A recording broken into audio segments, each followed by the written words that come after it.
My gosh, I am so excited to hop into these drafts. This is probably going to be like a 3-4 hour live stream. I'm going to get 5, 6, 7 drafts with y'all going today. Y'all know we do this every single night, and I have fun drafting these teams every single night. But today is special because you have the Pomeranian on Underdog. Here, this is a rake-free draft.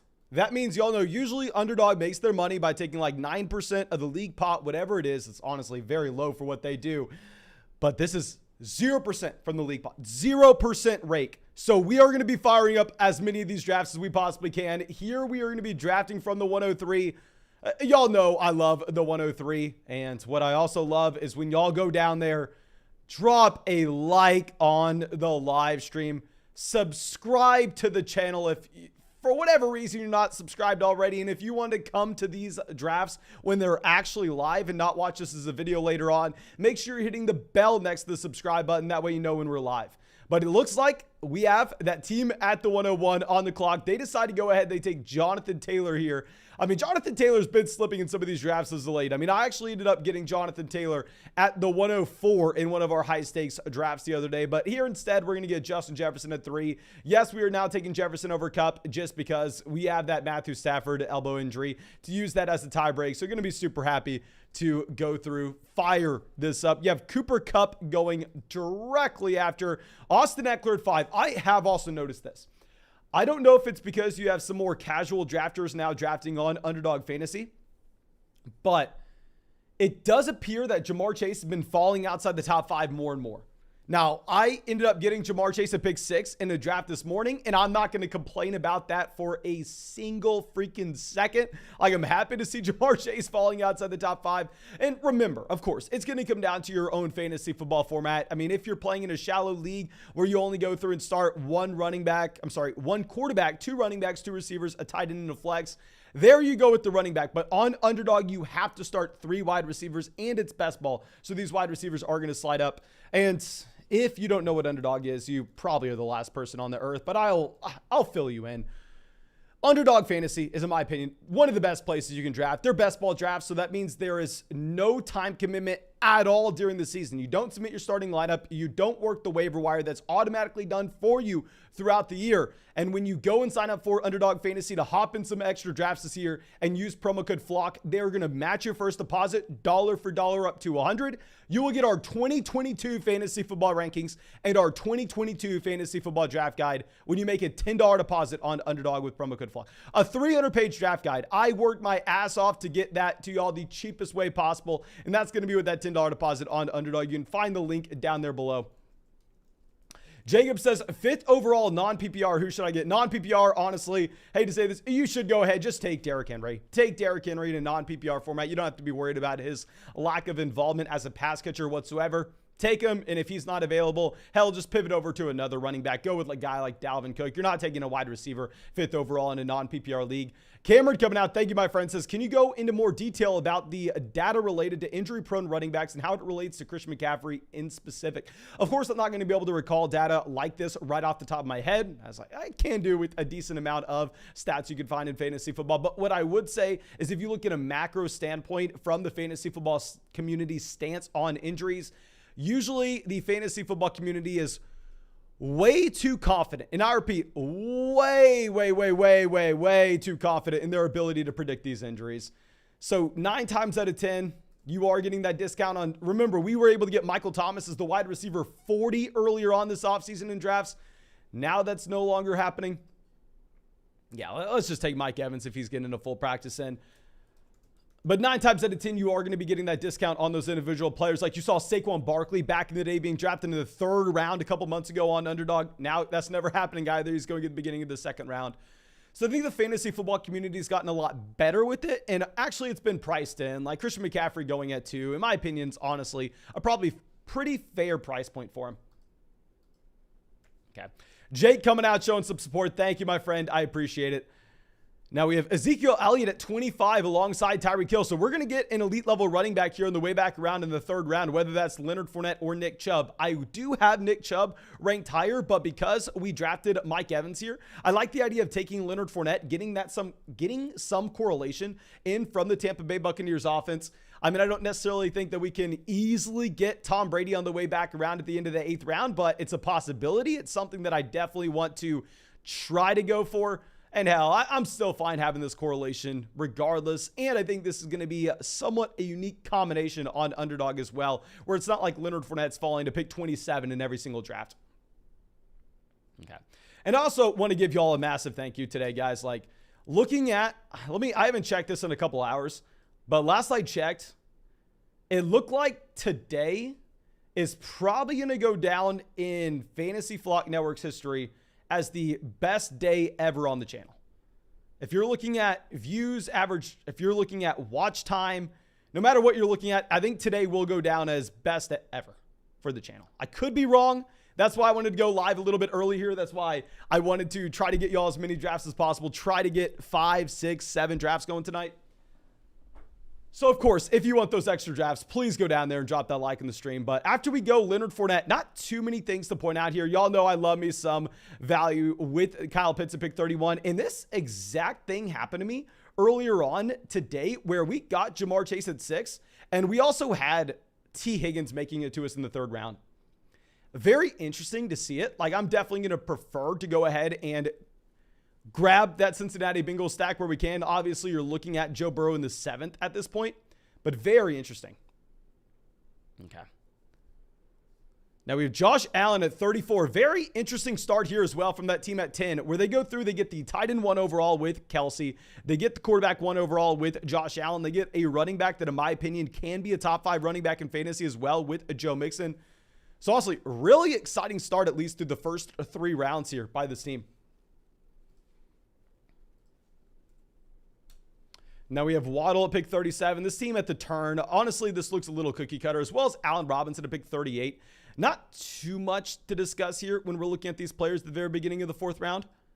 James Conner off the board. So that team that decided to go with Josh Allen in the 3rd, I really want to make sure that we're monitoring this draft. Like, if you look at this, Kelsey, Allen at tight end and quarterback, and then doubling up on those 3 down running backs with Joe Mixon and James Conner. I think it's definitely a very unique build. I don't think we're going to see many teams with this exact same approach, but it is an approach that has a lot of upside. I can't sit here and act like this is something that I personally wouldn't do. I mean, I think you should be excited if you're able to come away with the start of those 4 guys. Okay. Well, let's move this around. Jayan says, Mike Evans is falling in my draft. Yeah, I've seen Mike Evans fall. Like, in the live stream yesterday, Mike Evans fell to the 3rd round. I mean, Derek, I think, got Mike Evans at pick 30 in that $250 draft on the live stream yesterday. Okay, so we have Breece Hall pick 42. Let's move this back around. I think that at this point, let's think through this. So if we have all 3 quarterbacks available to us by the time we get back up on the clock at pick 46, we're probably not going to go with one of those quarterbacks because we could get just pretty much a guaranteed option on the way back around the 4th. But now that, you know what, let's go ahead. Let's take Jerry Jeudy. I mean, with Jerry Jeudy, we have him ranked as wide receiver 18. I think this is a wide receiver you do have to bump up because the Tim Patrick injury. I personally have him 1 spot above Courtland Sutton as well. I think that he is a very exciting option. We're getting him at a slight discount according to his ADP here. And I still think we have a very good shot of getting a Patrick Mahomes on the way back around. So Waller goes. I think this is how we cue this up here. This is what we're looking at. Lamar, Mahomes, Akers. Not Bateman. Why the hell did I queue up Bateman? There's no way in hell I'm looking at Bateman here.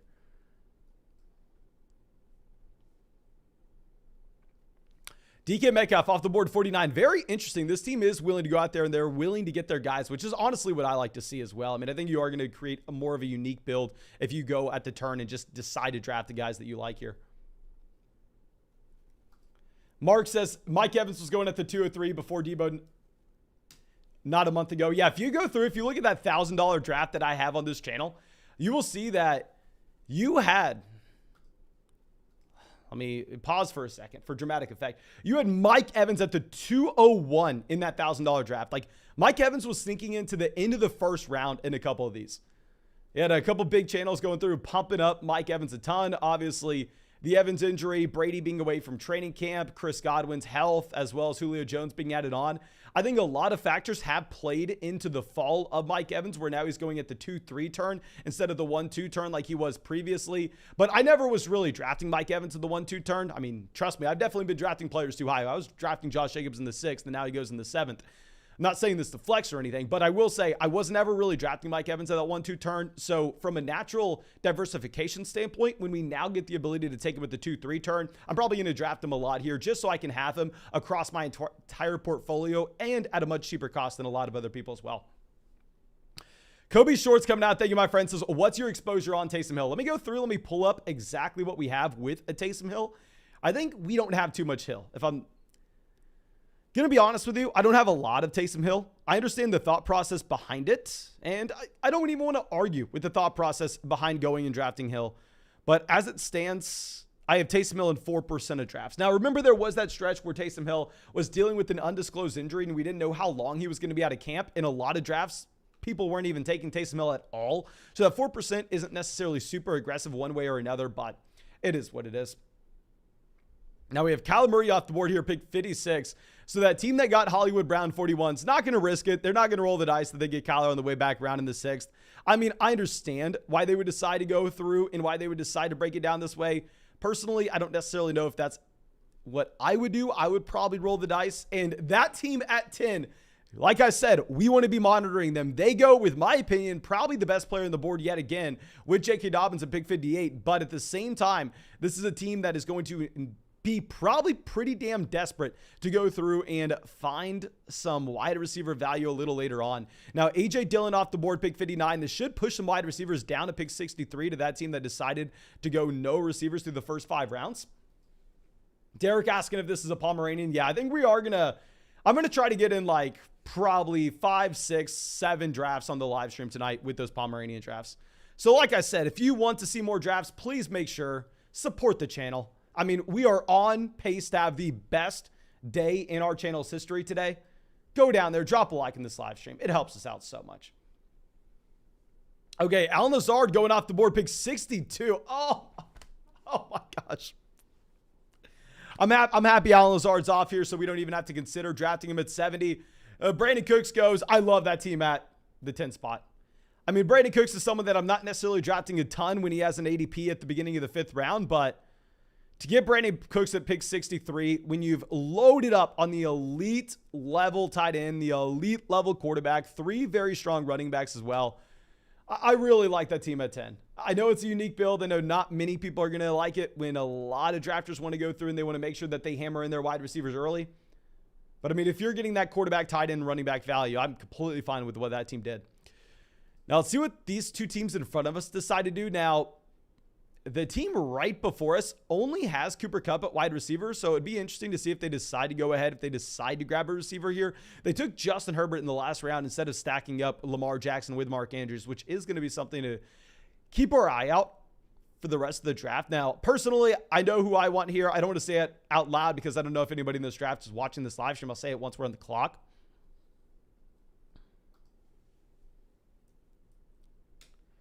Hunter Renfrow off the board. So yeah, David Montgomery, easy pick. David Montgomery, easy game. I understand that nobody likes David Montgomery at this point. There's definitely a strong reason behind that if we're going to look at the offense that he's playing in, if we're going to look at the offensive line that he has. Not going to be a great spot for David Montgomery, but we're getting him at pick 70.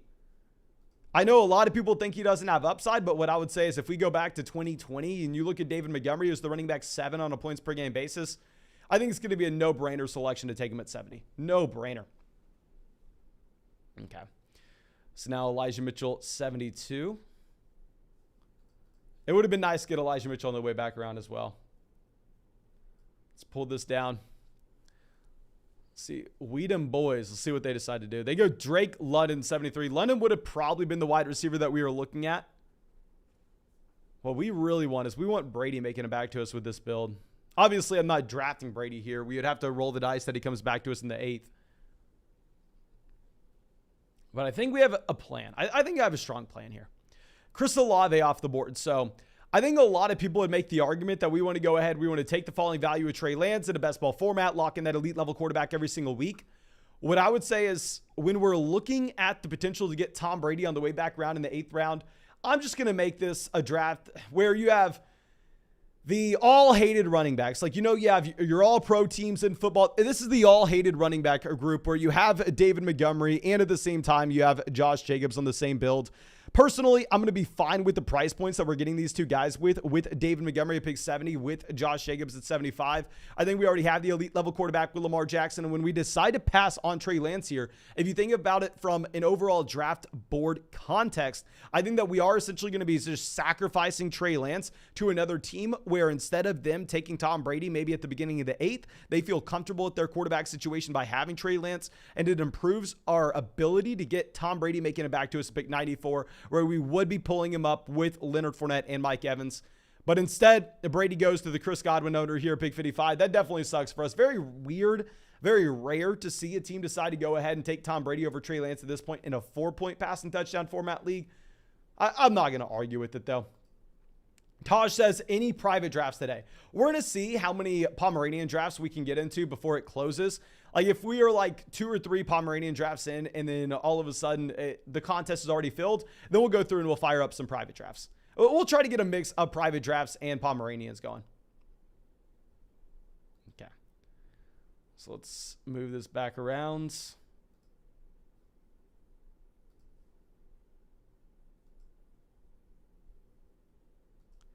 We have Chase Edmonds going off the board, pick 83 here. We already have 3 running backs. I mean, we can decide to draft some more running backs later on if we if we want to. It's not necessarily something that's a high priority for us, though, when we already have Fournette, David Montgomery, and Josh Jacobs. Like I said, I understand a lot of people aren't going to be fans of these running backs. I'm fine with it, though. Cow Noodle says, Mason, what are your thoughts on Isaiah McKenzie? I think Isaiah McKenzie does look like he's going to be slated in to be the slot wide receiver, a Cole Beasley type for the Buffalo Bills. Now, what I will say is that doesn't matter at all. And I repeat, it doesn't matter at all for you if you're playing in a shallow redraft format. However, if you are going to be playing in a deeper league with say you have a couple extra flex spots, it's a full PPR format, then sure, maybe we can go through and look to get excited about Isaiah McKenzie, or if it's a best ball format, then sure. But in reality, for everybody watching this video, unless you're in a draft on Underdog Fantasy, if you're just in your shallow redraft league, Isaiah McKenzie's never going to be a player that matters. Okay, so we have Clyde Edwards-Helaire pick 82 here. And this is to the team that, remember, they don't really have too many wide receivers. They have Brandon Cooks and Sky Moore at receiver. Now, personally, I would say Clyde Edwards-Helaire probably is the best value there at the 7-8 turn. I know a lot of people do prefer Tony Pollard. It is what it is. I mean, I've been on record saying I'm drafting Clyde Edwards-Helaire everywhere I can at this point. We had the bold take. If y'all remember, a while ago, I think 2 or 3 weeks ago at this point, when Clyde Edwards-Helaire was going the 8th round, we had the bold take that he would finish as a running back 1 this year. Now, of course. That was on our hot take episode. We were getting a little spicy. I don't think it's necessarily something that's guaranteed to happen, but it is something to be on the lookout for. So at this point, do we just lock in Miles Sanders and just continue to build around the most hated running back core in the world? I think that's what we do. Let's go ahead. Let's take Miles Sanders here as our running back 4 to pair him up with Leonard Fournette, David Montgomery, Josh Jacobs. So anybody smart can come out here and they can laugh at our running backs and tell us how bad we are. But if we're looking at these teams on the turn, they have the combination of Darren Waller as well as George Kittle. So if we were wanting to get TJ Hockenson, and Miles Sanders, I think that we have a much better shot taking Miles Sanders and getting TJ Hockenson on the way back around to pick 99 than we would have the inverse of that. Say going with a TJ Hockenson at 94 and then getting Miles Sanders back to us at 99. But Owen coming out, thank you, my friend, says, drafted early, would you trade Davante Adams and Tony Pollard for Derrick Henry? The current running backs are Josh Jacobs, Tony Pollard. Wide receivers are Justin Jefferson, Davante Adams, DJ Moore, DeAndre Hopkins. Assuming that this is just a regular shallow redraft format, yes, I would go through. I'd make that trade. 100% just go trade Davante Adams and Tony Pollard for Derrick Henry. Of course, if you were playing in a deeper league, it would be definitely harder to pull off with your roster construction. But in that shallow league, at this point, you just want to be setting yourselves up with pretty much studs and duds. Every chance I get to go through and trade 2 pieces for one top end one is going to be something that I'm looking to do. Okay. But we go ahead. We get our guy, TJ Hockenson, to pick 99 here. Honestly, I really like this team. I understand this is going to be the all-hated team when it comes to the running backs. Everybody hates these running backs. I understand why. They all have red flags. You can make the argument they all have cap ceilings as well. But so far at wide receiver, Justin Jefferson, Mike Evans, Jerry Jeudy. At running back, we have Leonard Fournette, David Montgomery, Josh Jacobs, Miles Sanders. We have the elite level quarterback, Lamar Jackson, where I'm fine not necessarily having the stack because we're betting on the rushing upside. And we have TJ Hockenson, in my opinion, a very, very capable tight end. Okay. Now let's move this down. I don't even know what we're looking for at this point. We can go with one more running back. Like, it's not like we've gone overboard with the running back position here. We probably want wide receiver values making it to us. And the issue is, usually you're not that excited about the wide receivers that are sitting at the end of the 10th round, the beginning of the 11th round for you. Okay. Sharon says, Mason, did you hear the rumors of Kareem Hunt getting traded to Philadelphia? And if he did, who would be the starter there? Okay, I have not heard this, my friend. Let me go through and let me pull this up. Searching Kareem Hunt on Twitter.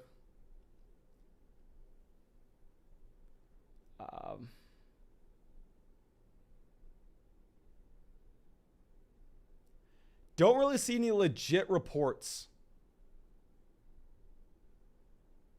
about Hunt going to Philadelphia.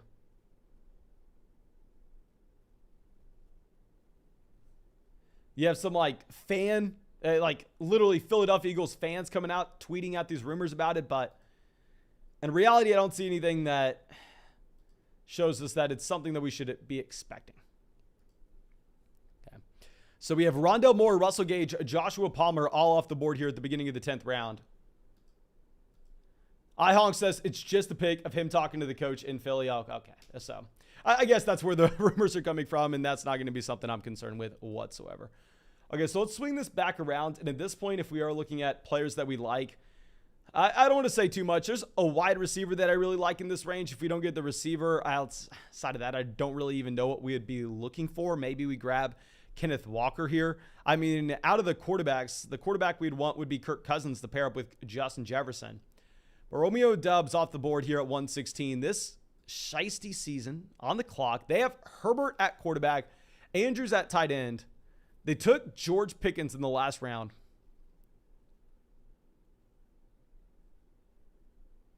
Derek says no way they're trading for Hunt. Maybe because Derek has a lot of Kenneth Gainwell. Maybe because I want to be great for Gainwell. Okay, Kenneth Walker off the board. That is going to lock us into Garrett Wilson, and I think we will get one of these quarterbacks on the way back around. I mean, obviously, looks like we probably want Kirk Cousins to pair up with Justin Jefferson. In reality, if we don't get Cousins, it's not the end of the world. I'm not going to be sitting here crying about having to draft Aaron Rodgers. Like, let's let these teams right before us decide where we're going to go. I think Garrett Wilson's a wide receiver that's in a very bad situation, but he's an elite level talent. So I'm going to be willing to go out there and I'm going to be willing to pay up for the talent when we're getting the discount because of the situation. Okay. Aaron Rodgers goes 120. The question is, if Derek Carr falls 15 picks past his ADP, do we go ahead? Do we take Derek Carr over getting the correlation with Justin Jefferson and Cousins? Probably would do it because it probably would be a little more of a unique build. We have Jacobs maybe in some strange parallel universe. You have Derek Carr with 2 passing touchdowns to Josh Jacobs in week 17. Probably not going to happen, but maybe it does. So I think we are locked into one of these quarterbacks. Whoever falls between Carr and Cousins. And then once we take them, we're done at the quarterback position. Like, if we're looking at tight ends, running backs in this range, spam the chat right now. Who do y'all want? Derek Carr or Kirk Cousins? Keep in mind, we have Justin Jefferson. We have Josh Jacobs. Who do you want here? We have Justin Jefferson on this build. We also have Josh Jacobs. Somewhat a unique possibility with Carr. It looks like the majority of people are saying Kirk Cousins. We will go ahead. We'll take Cousins. Y'all are probably giving us the right answer. We probably should go ahead. We should build in that correlation with Justin Jefferson. It's not something that I think is just an easy, locked-in answer, though. I'll definitely say that. I mean, there's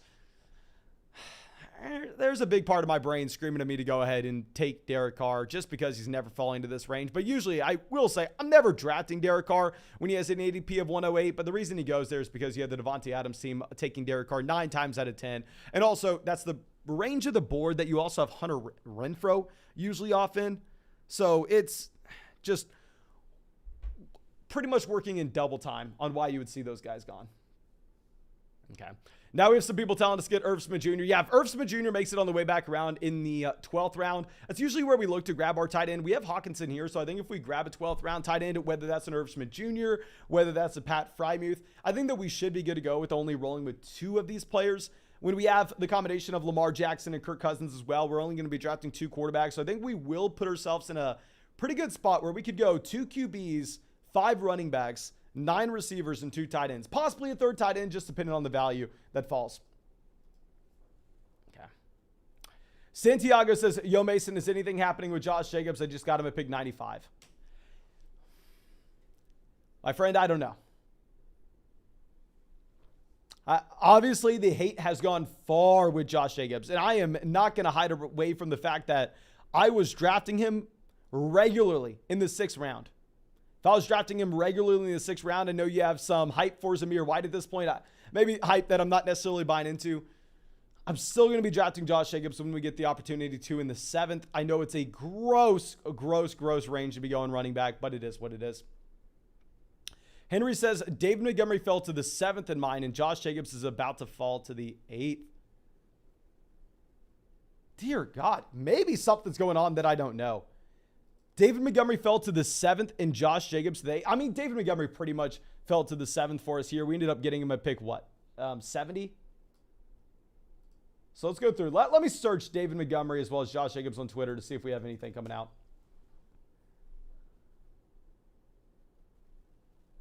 Okay, I don't see anything regarding David Montgomery.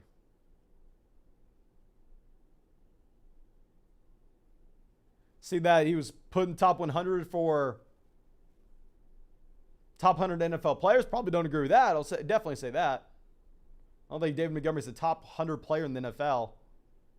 It means he's like a top 3 player on average across the average NFL team. That's definitely not the case. But yeah, no, I don't see anything important about David Montgomery coming out today. Let me look at Josh Jacobs. Now, Cole Kmet, Pat Freiermuth off the board here, 132, 136. So we are definitely going to be trying to go for Irv Smith Jr. at 142. And yeah, I mean, I'm just looking at the only thing I see with Josh Jacobs is that they released Kenyon Drake. If anything, that has to be good for Jacobs, right? Does that not have to be good? Okay, so Rachaad White, DJ Chark going off the board. So Justin Fields falling a decent amount. I will say if Justin Fields would have been available to us at 142, I think that definitely means that our selection where we decided to go Kirk Cousins in the last round was probably a pretty bad one. But Trevor Lawrence off the board. Very interesting to see Lawrence before Fields. That team doesn't even have a single Jacksonville Jaguars player. I'd say Lawrence is probably going to be a better real-life quarterback, but from a rushing upside perspective, seems pretty difficult to decide to pass on Justin Fields there in favor of Trevor Lawrence. So we're going to go ahead. We're going to get Irv Smith Jr. We will get that double stack with Kirk Cousins. And I think when we have Irv Smith Jr. as well as TJ Hockenson, we don't necessarily have to go through and draft a 3rd tight end, which we will be getting that positional advantage because of so. I know a lot of people are going to want to see KJ Osborn on the way back around. In reality, I'm not going to take Osborn. I'd rather reach on a rookie wide receiver here if I'm going to be completely honest, or take one of these running backs. Okay. And real quick, we are about to get to 300 likes on the stream. Please, if y'all have not done so already, go down there, drop a like on the live stream. If we hit 350 likes on the stream, we will fire up another draft after this one. And I'm wanting to draft for a long time tonight, guys. I went live a little bit early. I want to draft until... I want to draft till 11. Let's try to get 5, 6, 7 drafts going tonight. Okay. So we have Jarvis Landry, Corey Davis off the board. Like, how the hell is Justin Fields still falling? How? This team decided to take Isaiah Spiller and go Jameis Winston over Justin Fields. I don't like the idea of just continuing to add in Minnesota Viking after Minnesota Viking after Minnesota Viking. I mean, here on this build, we have Justin Jefferson, we have Irv Smith Jr., we have Alexander Mattison, we have Kirk Cousins. I'm not necessarily taking Alexander Mattison here because I think it correlates well with our Kirk Cousins build at quarterback. I mean, I don't think that's something that we need to be worried about at this point. But why I am deciding to go ahead and why I'm deciding to take Alexander Mattison here is just because he's by far and away the best player on the board. Like, it's not even close. Not even close. Okay, so let's move this down real quick. Thomas says Kenyon Drake was the worst running back contract since Ezekiel Elliott. Let me go through. I know that the Raiders gave Kenyon Drake $11 million guaranteed. So I guess that's probably the contract you're referring to. So I'm going to say you also had the Cardinals giving him that contract, but the Cardinals just hit him with the transition tag, I believe. I think they had to pay Kenyon Drake like $8 million for a single season. And then obviously they're like, oh, okay, yeah, Las Vegas, y'all can take him after this. Okay. So we have KJ Hamler 151, Isaiah McKenzie 150. At this point, we are wanting to get more wide receivers in here, but we're only going to have to draft 5 running backs. We're only going to have to draft 2 tight ends, 2 quarterbacks. So we are going to be able to just hammer in wide receiver value after this. We're just going to be going receiver, receiver, receiver, receiver, receiver after this. Randy says, do something crazy in the next build. I think we have gone relatively crazy in this one. Like, I don't think many teams are going to be built out this way.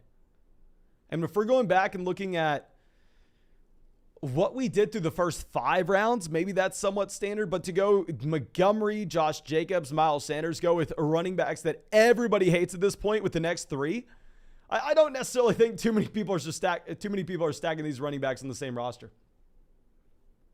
Okay. Henry says Pitts just caught a long bomb. Oh dear God. Hey, you know why? You know why, my friend? You see the thumbnail? You see that thumbnail, Kyle Pitts? That's exactly why, my friend. That is exactly why. Okay, well, let's move this back around. We have Jamal Williams, a Michael Carter going off the board here at the beginning of the 14th round. Nico Collins, pick 159. Okay, guys, you have to let me know. Did something happen with Justin Fields? Justin Fields, ADP 130. We're on pick 161. He's still available. Y'all know I am the world's biggest Justin Fields hater. Like, I've been a Justin Fields hater for a very long time. And it's probably a bad way to put it. I'm saying in comparison to what the rest of the fantasy football community views Justin Fields as, I've thought that he has been an overrated quarterback. But to see him in the same range as Daniel Jones, Mac Jones, Tannehill, Jared Goff, this is just ridiculous. Like, if Fields makes it to us, we take Justin Fields.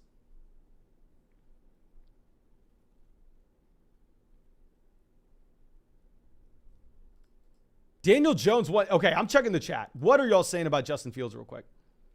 Jack says nothing besides Fields throwing dots to Mooney. Okay, interesting. So I guess if there's no reports on Justin Fields and you're just getting a fall from grace here, coming down to 166, it's someone that we probably just have to take. Ross coming out says, I've done over 150 underdog drafts since May. What are some of the most important things to remember going into my main 10-team PPR one-keeper draft this weekend? I have Leonard Fournette in the 8th round, and I'm the 101. Thank you so much for supporting the channel, my friend. I would say going into your main the redraft league, we just got to remember that wide receivers aren't nearly as important. Depth isn't nearly as important. We're just trying to go studs and duds. I'm hitting running backs early. Like, go Jonathan Taylor. I'm assuming actually you don't have JT at 1 if someone's going to be able to keep him. I'm hitting your running back early while we can. Probably trying to grab that elite level tight end because your redraft, oh my God. We take Fields 36 picks behind ADP. This is the unique build that we have, going with the 3rd quarterback when nobody else would. But going back to and looking at this, in that shallow redraft format, your league mates are just going to completely, and I repeat, completely devalue those mid-round wide receivers you're going to be able to find later on. You are going to be able to get such strong values on guys like an Elijah Moore, a Davante Smith, like those young wide receivers all around that you have to pay up for in best ball. So I would go ahead. I would just pass on receivers early, hammer in those running backs while you can. Okay. Ross says JT is available, so I'm going to take him. How the hell is JT available in a keeper format? I'm assuming maybe JT had like the cost of a 1st-round pick, and they had someone at a much more reasonable cost. But still, that is kind of crazy. Okay, so now let's see. We have, after Kenny Golladay off the board, Jarrett McKinnon gone. Do we really need to go through? Are we really freaking taking KJ Osborn here? Are we taking our 1, 2, 3, 4, 5th player from the Minnesota Vikings?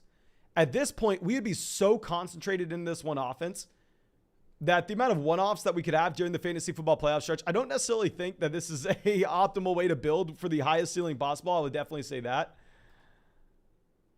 Oh, that is tough. But, I mean, if Robert Tonyan falls here, like, he is the best player in this range. I'm not taking him because we have Kirk Cousins. I'm just taking him because we need a receiver. Okay. So let's look at this. Matt goes monster. So let's go ahead. Let's take KJ Osborn. Pick 171.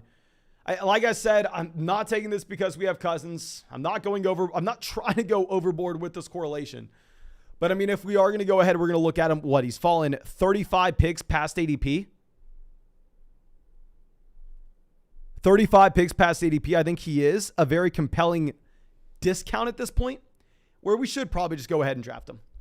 But we are 10 likes away on the live stream from firing up another draft. So, of course, if y'all want to see another draft after this one, please go down there, drop a like on the live stream. And if you want to get in our next draft, go to the link in the live chat, the link in the description of the video. Go sign up for Underdog Fantasy.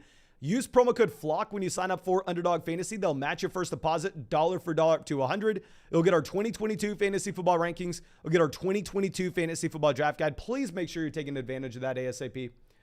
Let's move this back down. Okay. Kobe Short says CMC or Jonathan Taylor at the 101. Yeah, we've talked about this a ton now. I'm going to go ahead. I'm going to lock in Jonathan Taylor at 1. Like, I do think injuries are primarily random. I think that the casual fantasy football drafters probably a little bit too scared of Christian McCaffrey. But if we have the ability to take Jonathan Taylor, I still think Jonathan Taylor has the elite level ceiling that you're not necessarily sacrificing too much. Well, let's just go ahead. Let's take JT.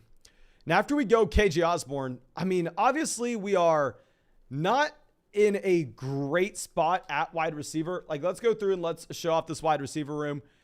We have Justin Jefferson, Mike Evans, Jerry Jeudy, Garrett Wilson, KJ Osborn, and then 3 guys we grab here at the very end. So we are very, very reliant on those wide receivers at the very top of this draft to go through and give us that elite level stretch. Hopefully we get that breakout from Garrett Wilson that we're looking for. I think it's in the range of outcomes. We should have probably the quarterback 1 production every single week if we are considering the fact that, well, we took Lamar, Justin Fields, and Kirk Cousins all in the same roster. And maybe the way that this team gets there is if we look at, say, a Lamar Jackson injury. Lamar Jackson's down for 10 weeks at the beginning of the season. Then we are the only team that is able to sneak a Lamar Jackson team through to the tournament. And then weeks 15, 16, 17, we end up getting Lamar Jackson just with an absurd run. Okay. Well, let's swing this back around. We have Daniel Bellinger here off the board at the 1601. Not someone I'm looking at. Rick coming out with a donation. Thank you, my man. Says, hey, Mason, I'm in a half PPR keeper auction league, $200 budget. I have Kyle Pitts for the $20 minimum. Should I keep Saquon Barkley for $55, Mike Williams for $20, or Cam Akers for $20? We start 1 quarterback, 2 wide receivers, 2 running backs, and 2 flex. Thank you so much, my friend. I will say, if you're going to get that discount on Kyle Pitts, where we are going to get that stud and we're not having to pay up for it, I know most people would probably tell you to keep a Mike Williams, keep a Cam Akers at only a $20 cost. So obviously you're going to be able to have a ton of ammo to go through and fire around in the rest of your draft. I think in the majority of keeper leagues, people overvalue the actual keeper costs that are associated with those individual players, especially if we're going to be looking at how shallow this format is, where you're going to be starting only 1 quarterback, 2 wide receivers, 2 running backs, and 2 flexes. I would go ahead. I would just keep Saquon Barkley. Obviously, it's costing you a little bit more. Obviously, you aren't going to have as much money to throw around in the auction draft. But starting off with Kyle Pitts and Saquon Barkley is not the worst thing in the world here. Okay. So we have Bryan Edwards, pick 188. Dear God, putting us in a tough spot. Tough spot. Odell Beckham Jr., did we just go Sammy? Let's go ahead. Let's take Sammy Watkins. I mean, with Sammy Watkins, more exciting pick in best ball. A lot less exciting now that it looks like Romeo Doubs guaranteed this roster spot. Christian Watson is back and healthy. But we just need to start taking wide receivers here. I think that Robert Tonyan is by far and away the best value. The issue is we took 3 quarterbacks with Lamar, Kirk Cousins, and Justin Fields. I wouldn't have taken Justin Fields if he didn't fall 36 picks behind his ADP. 36. It is what it is. So we are going to take Sammy Watkins and honestly, maybe even a Will Fuller on the way back around. Unless we see someone else that we really like. You know what? There's one player that I really like, but I think there's a chance we get him on the way. I mean, in the 18th. So let's go ahead. Let's take Will Fuller here. Obviously, it is so concerning. So concerning that Will Fuller is not signed with the team yet. I would assume that this would have happened like a month ago, about the same time that we had Julio Jones sign. But at the end of the day, with Will Fuller, he's going to be a player that has access to a ceiling that's not going to be comparable to anybody else in this range. Last time we saw him, he was a top 10 wide receiver on a points per game basis. So I think it is going to be an okay selection here. I don't want to act like it's a no-brainer. Maybe you tell me we should go ahead and take Devin Duvernay to pair up with Lamar Jackson. You're probably right. We probably should do that. But I mean, I think if Will Fuller signs in Baltimore, he's immediately, honestly, I don't want to say this with certainty, but I think he would have a chance to be the wide receiver 1, even over Rashad Bateman. And then we are going to fire up another wide receiver in the very last round. So let me just go through and I will queue up some of these guys, but I want to hop in another draft almost directly after this. So let me queue up some of these wide receivers and then we will just go straight into our next draft room. Yeah, we have to take a wide receiver here though. It's not up for debate. This is a wide receiver pick. We have those guys queued up, and we are going to be hopping into a Pomeranian. So these things are filling up so fast. Underdog launched this Pomeranian contest literally this morning. They launched it at like 10 a.m., and there have been 21,000 people entered. So this thing is going to get filled up extremely quick. We can go through, we can enter in a couple of these, and then still get in some private drafts near the end of the live stream. We have pick 8 at this point. Pick 8, I'm not that upset about. I would really like to get Stephon Diggs here. I think if we get Stephon Diggs, we would have an interesting way where we could go through. We could take Josh Jacobs in the 7th. I mean, we could take David Montgomery in the 6th, Miles Sanders in the 8th. We could go with the all-hated running back team yet again like we did in the last draft. Okay. And it looks like we're going to pass 80,000 subscribers on this live stream. So thank you all so much, everyone.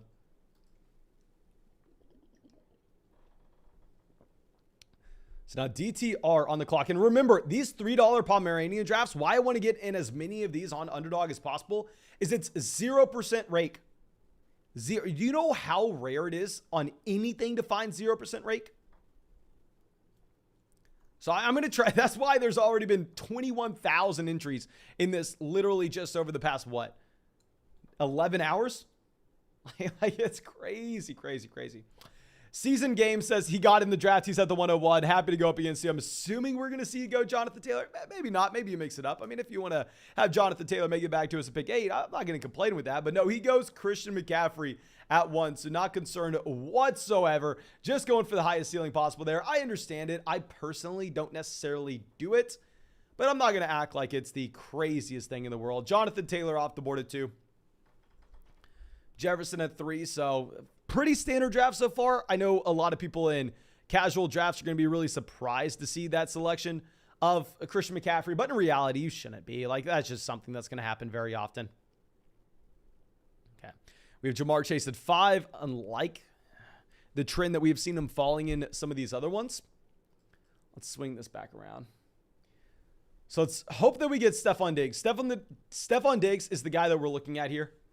Come on, give us Diggs. Give us Diggs. Take Henry. Take Henry. Take Adams. Take Dalvin. E-Tone. I think we've drafted with E-Tone before, and they go Stephon Diggs.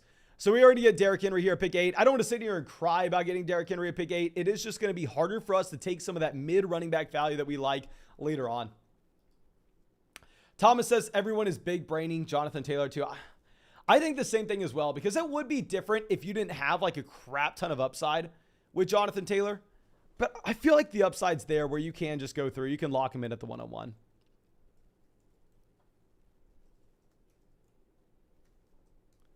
Because I know that we have reports coming out of Indianapolis saying that there's an outside chance that they end up using more of Nyheim Hines as a pass catcher. In reality, I don't think that's going to be something we see. I think it is just going to be 3 down Jonathan Taylor. At least that's what I would do if I was a coach. I mean, Jonathan Taylor was more efficient in the receiving game last year than Nyheim Hines. Okay. Saquon Barkley, 13. DeAndre Swift, 14. I would be completely fine Lamb here. It's just anybody but, like, don't take Lamb. Oh, crap. We are put in a difficult spot. I'm going to try to mix it up. There aren't going to be too many teams that go ahead and have this combo of guys. So for a tournament perspective, trying to come up with a unique build here, we will go ahead. We'll take Mark Andrews at 17. I mean, I think that if we're going to be looking at Andrews and all these other players that are directly after him, they are all in a similar tier. So if we're taking Andrews at 17, I think that it's going to be very rare to see him paired up with Derrick Henry in this tournament. Okay. And of course, if y'all want to draft with us here on Underdog Fantasy, go to the link in the live chat. Go to the link in the description of the video. Go sign up for Underdog. And when you sign up, they will match your first deposit dollar for dollar up to $100. And with a $10 deposit, I repeat, a $10 deposit, you are going to get our 2022 fantasy football rankings and our 2022 fantasy football draft guide. A 300-page draft guide for a $10 deposit that they match, so it's essentially free for you. You have no idea how hard I worked to get you that draft guide as cheap as possible, and essentially free is pretty damn close to cheap. Okay.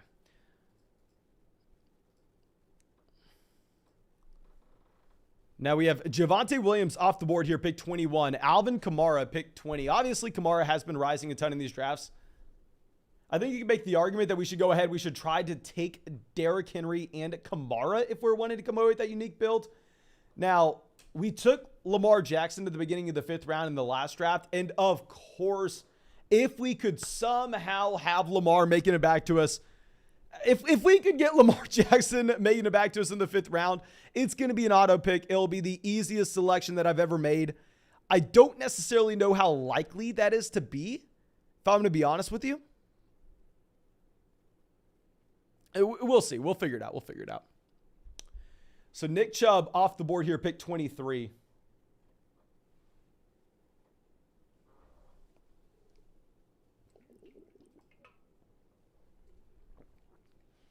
So far, not too many surprises. I mean, I guess you could say that these wide receivers are getting pushed down very rarely in underdog drafts. You only see 3 wide receivers off the board through the 2nd round. I mean, you have both Tyreek Hill and A.J. Brown here falling to the 3rd. I mean, that's not the biggest deal in the world to see Tyreek Hill fall. I mean, oh my gosh, no, Tyreek Hill falling to pick 27 is pretty big. I mean, if we get Tyreek Hill at 32, I'm going to be very happy with that selection. Obviously. And then we'd be looking at Waddle on the way back around in the 4th if we could. Okay. We have T. Higgins, 27. Yeah, Tyreek Hill still falling. Very interesting. I don't know the last time I've seen Tyreek Hill fall past pick 27. It's going to be tough is what happens if we're looking at Kyle Pitts here at pick 32. Y'all know I love Kyle Pitts in this range. Like, I think Kyle Pitts, compared to some of these wide receivers, is a much better option. Okay, so Tyreek Hill finally off the board. Tyreek would have been an auto pick if he would have made it to us at pick 32. Let's see if any of these teams decide to take Kyle Pitts, or if we try to go with the bully tight end strategy. Try something unique in that tournament style draft. We did have someone in the last draft in the live chat telling us, Mason, the next one, you got to go super unique build. If we're trying a super unique build, this would be it. This would be it. Going Kyle Pitts and Mark Andrews on the same team. We don't even get the option, though. You do have Kyle Pitts going off the board, pick 30. E-Tone on the clock. They've gone with Aaron Jones. And they go Mike Williams. We get a blessing. We have A.J. Brown falling to us at pick 32 here. And what's going to be great is, of course, we are probably going to miss out. I don't want to say this with certainty, but we're probably missing out on Lamar Jackson in the 5th round. But if that does happen, we could be looking at Jalen Hurts in the 6th, getting Jalen Hurts paired up with A.J. Brown. I think that's going to be a no-brainer. Aiden coming out says, hey, Mason, new sub. Thank you, my friend. Says, I've been doing 10-team redrafts and typically trying to grab wide receivers early with one running back and fill the flex ASAP with a deeper bench. But are you suggesting to get the elite quarterback, running back, tight end instead? Specifically in your format, I would. If you're playing in a shallow redraft 10-team league, like usually I do like to go through, I like to slam in wide receivers early, especially if you're looking at some of the running back value that you have making it later on to you. But in that shallow format, your win rate is going to be so determined based on having an elite level tight end, having the elite level quarterback, having a couple elite level running backs. So in your format in particular, even if you like going with early wide receiver, which I understand why you would based on just the range of outcomes with those individual options, I still think it's probably a very difficult thing to do in your specific format. Okay, but James Cook off the board here, pick 37. Let's move this down. Obviously, we're not going to be reaching on a Lamar here, pick 41, especially knowing that we can now get Jalen Hurts a little later on. So we could also take Hollywood here and have the back-end option of going with a Kyler Murray in the 6th as well. What was the report that you had with Terry McLaurin today? Okay, that's literally nothing. We don't need to be thinking about that for a second.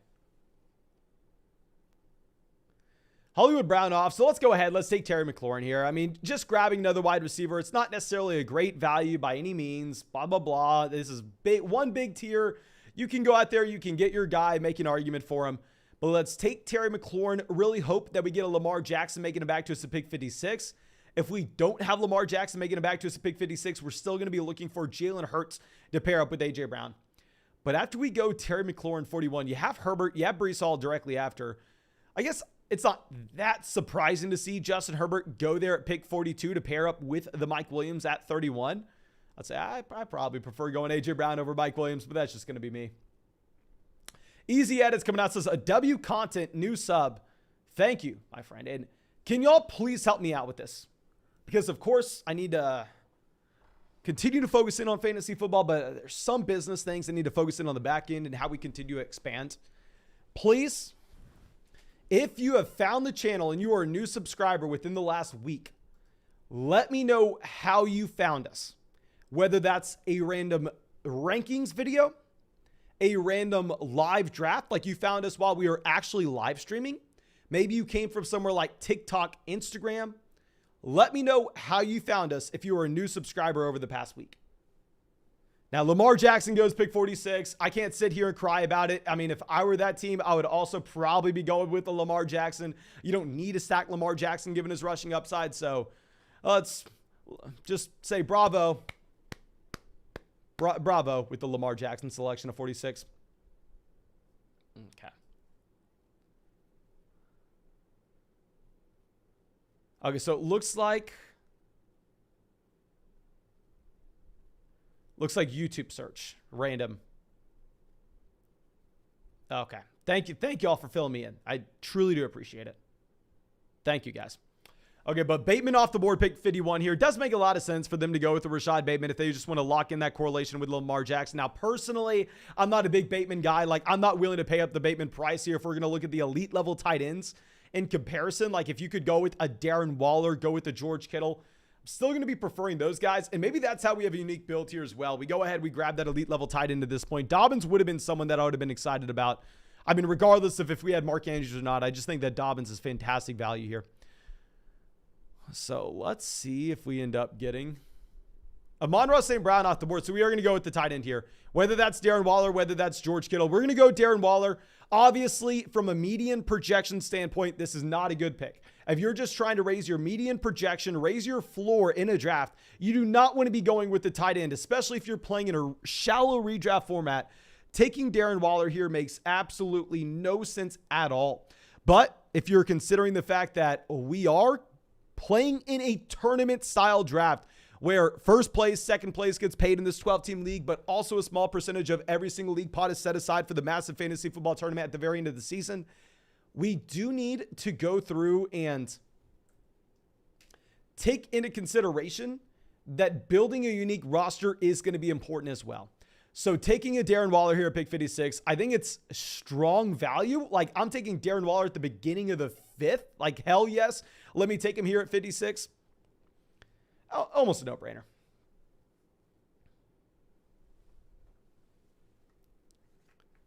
Okay, so we have Trey Lance off the board. Thank God we have that Trey Lance hype happening. That way we are hopefully getting Jalen Hurts here. Please, please, please, please, please, please, please, please give us Jalen Hurts.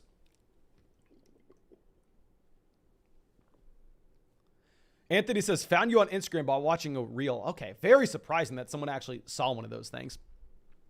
Yeah, Adam Thielen off the board here, pick 64. Let's go ahead. Let's take Jalen Hurts. Guys, I'm not going to lie to you. This is one of my favorite teams I've drafted in a very long time. From a high upside perspective and at the same time, a unique build perspective. This is a beautiful draft. Y'all got to give me some props on this one. Obviously, the median projection is going to be a little bit shaky. You don't love having the bully tight end strategy from a median projection standpoint. But from an upside case and a unique build, how many teams are going to have a build that look like this? And at the same time, we have the upside for the quarterback 1 overall. We have him stacked up with his wide receiver 1 in A.J. Brown. Then moving on beyond that, we have potentially the tight end 1 overall, whether that's a Mark Andrews or a Darren Waller. We could also have some of these guys spiking up into the flex. And at the same time, maybe this represents an ability for us to sneak one of these players into the playoff tournament. I mean, we have Derrick Henry at running back. We just have upside across the board. I really, really am a fan of this team. Okay. So now let's move this back around. Dave says James Cook at 37 seems crazy. You scared me for a second. I thought we had James Cook off the board to pick 37 in this draft. Obviously, looking a little bit deeper into this, it's James Conner at 37. It's not James Cook. James Cook at 37 would indeed be pretty crazy. Pretty crazy. Okay. So we have Drake London off the board here, 71. I like the value of London. I'm never going to say anything bad about someone taking Drake London to this point.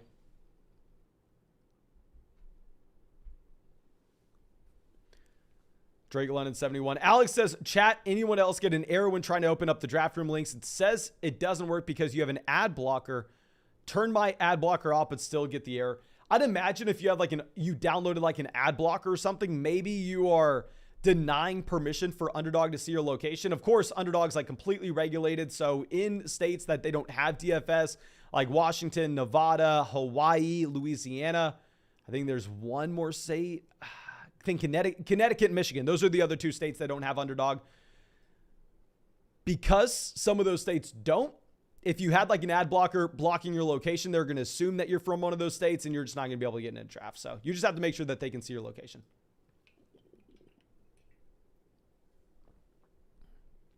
Glenn says Underdog does not work in Cali. Underdog works in California, my friend.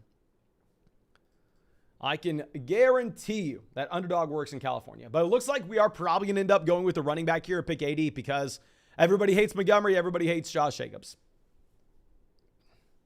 Everybody hates these guys. I kind of understand why, but I'll go ahead. Glenn says, really? Yeah, no, I know California doesn't have like traditional sports betting. Neither does Texas. Neither does Florida. I've lived in those 2 states over the past 2 years. But you have Underdog fantasy in those states. Okay.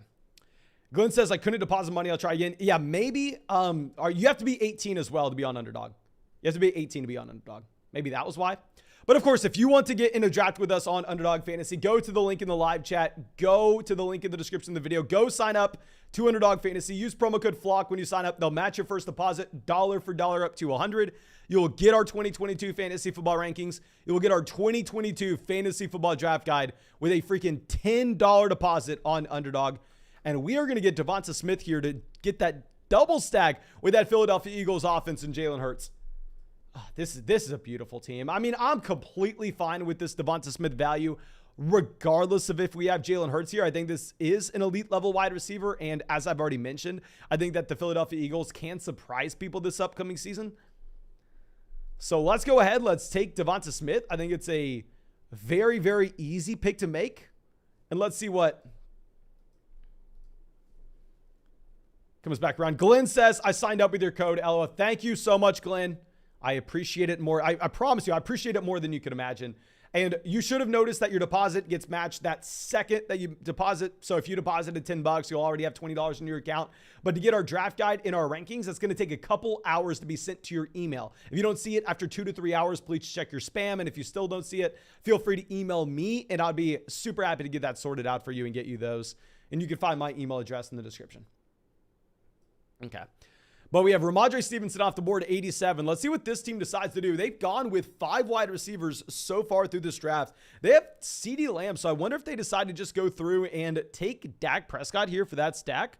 In reality, I'm going to be fine, and I'm going to kind of hope that they decide to pass on Joe Burrow, and that's exactly what happens. They go Dak Prescott. We get Joe Burrow here as our quarterback too at pick 89. Of course, you're never taking Burrow if you're not playing in a best ball format. I mean, once you have Jalen Hurts in a traditional redraft league, you're not even drafting a second quarterback. But no, here Joe Burrow is going to make so much sense. We don't have Higgins. We don't have Jamar Chase. But what we do have is the ability to go through and take Tyler Boyd at pick 113. If we can get Tyler Boyd at pick 113, I think this Joe Burrow selection is a no-brainer. So now we are done drafting tight ends. We are done drafting quarterbacks. And I'm not going to lie to you, this is one of my favorite drafts I've ever had. From a uniqueness standpoint, like I've had better drafts than this. But from a uniqueness standpoint, this is just beautiful. Santiago says, yo, Mason, you should do a live stream where your girlfriend drafts one of your teams. My girlfriend probably does not know 3 players in the NFL. She probably knows Tom Brady. I know she knows Joe Burrow. Outside of that, I would be surprised if she knew a third. If I had to quiz my girlfriend on NFL players, I think she would get Tom Brady. I think she would get Joe Burrow. And then after that, I think she'd be done. Noah says, what's your email? Because I haven't got the draft guide. Go to the description of the video. You can find my email address there, my friend. Go to the description of the video. Garrett says, did he just say Jalen Hurts has quarterback 1 overall potential? That's crazy. My friend, I think he does. Playing behind the best offensive line in the NFL. If you're looking at him, he was a top 5 quarterback last year on a points per game basis just because that rushing upside. Now you add in A.J. Brown. You have Davante Smith going into year 2. Assuming that he develops as a passer, is it that crazy to say a quarterback that was top 5 last year in points per game all of a sudden has the upside to be the quarterback 1?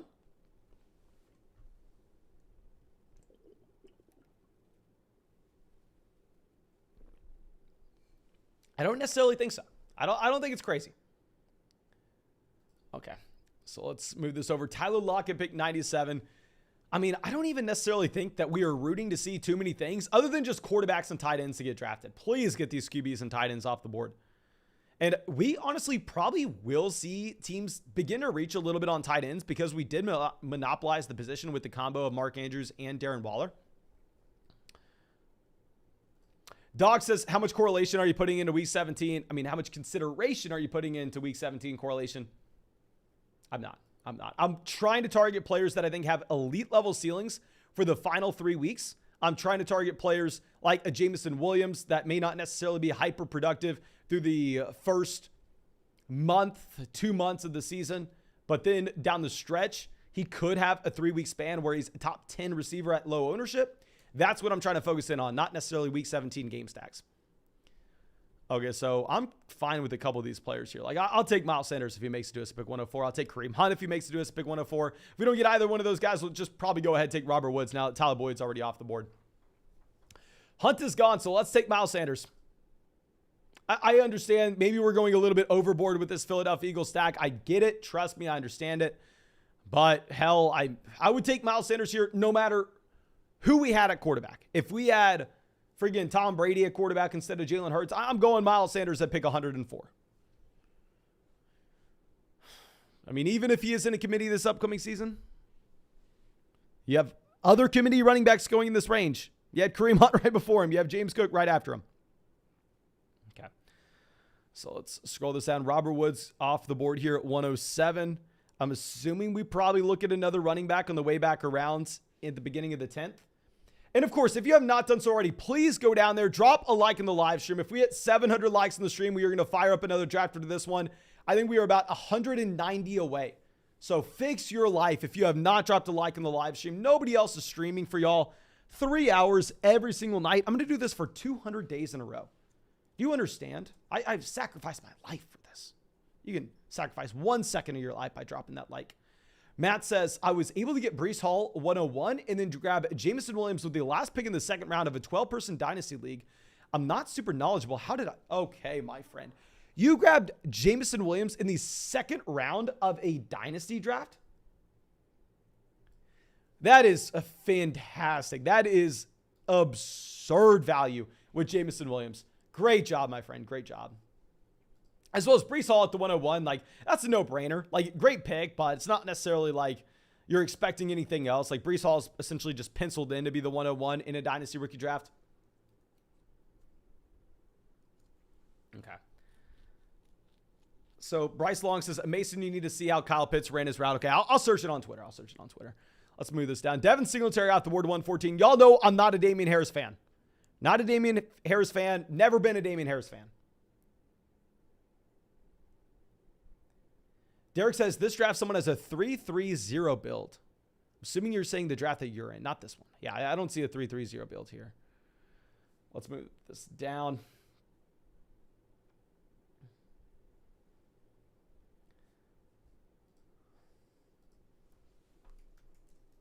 Okay, after we take Damian Harris, we're probably wanting some wide receivers to make it back to us.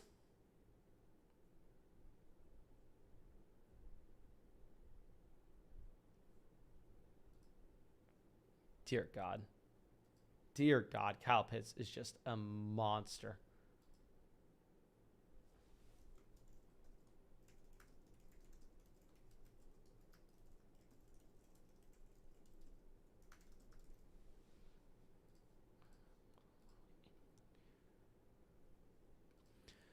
Now, with Jalen Tolbert off the board here, 119.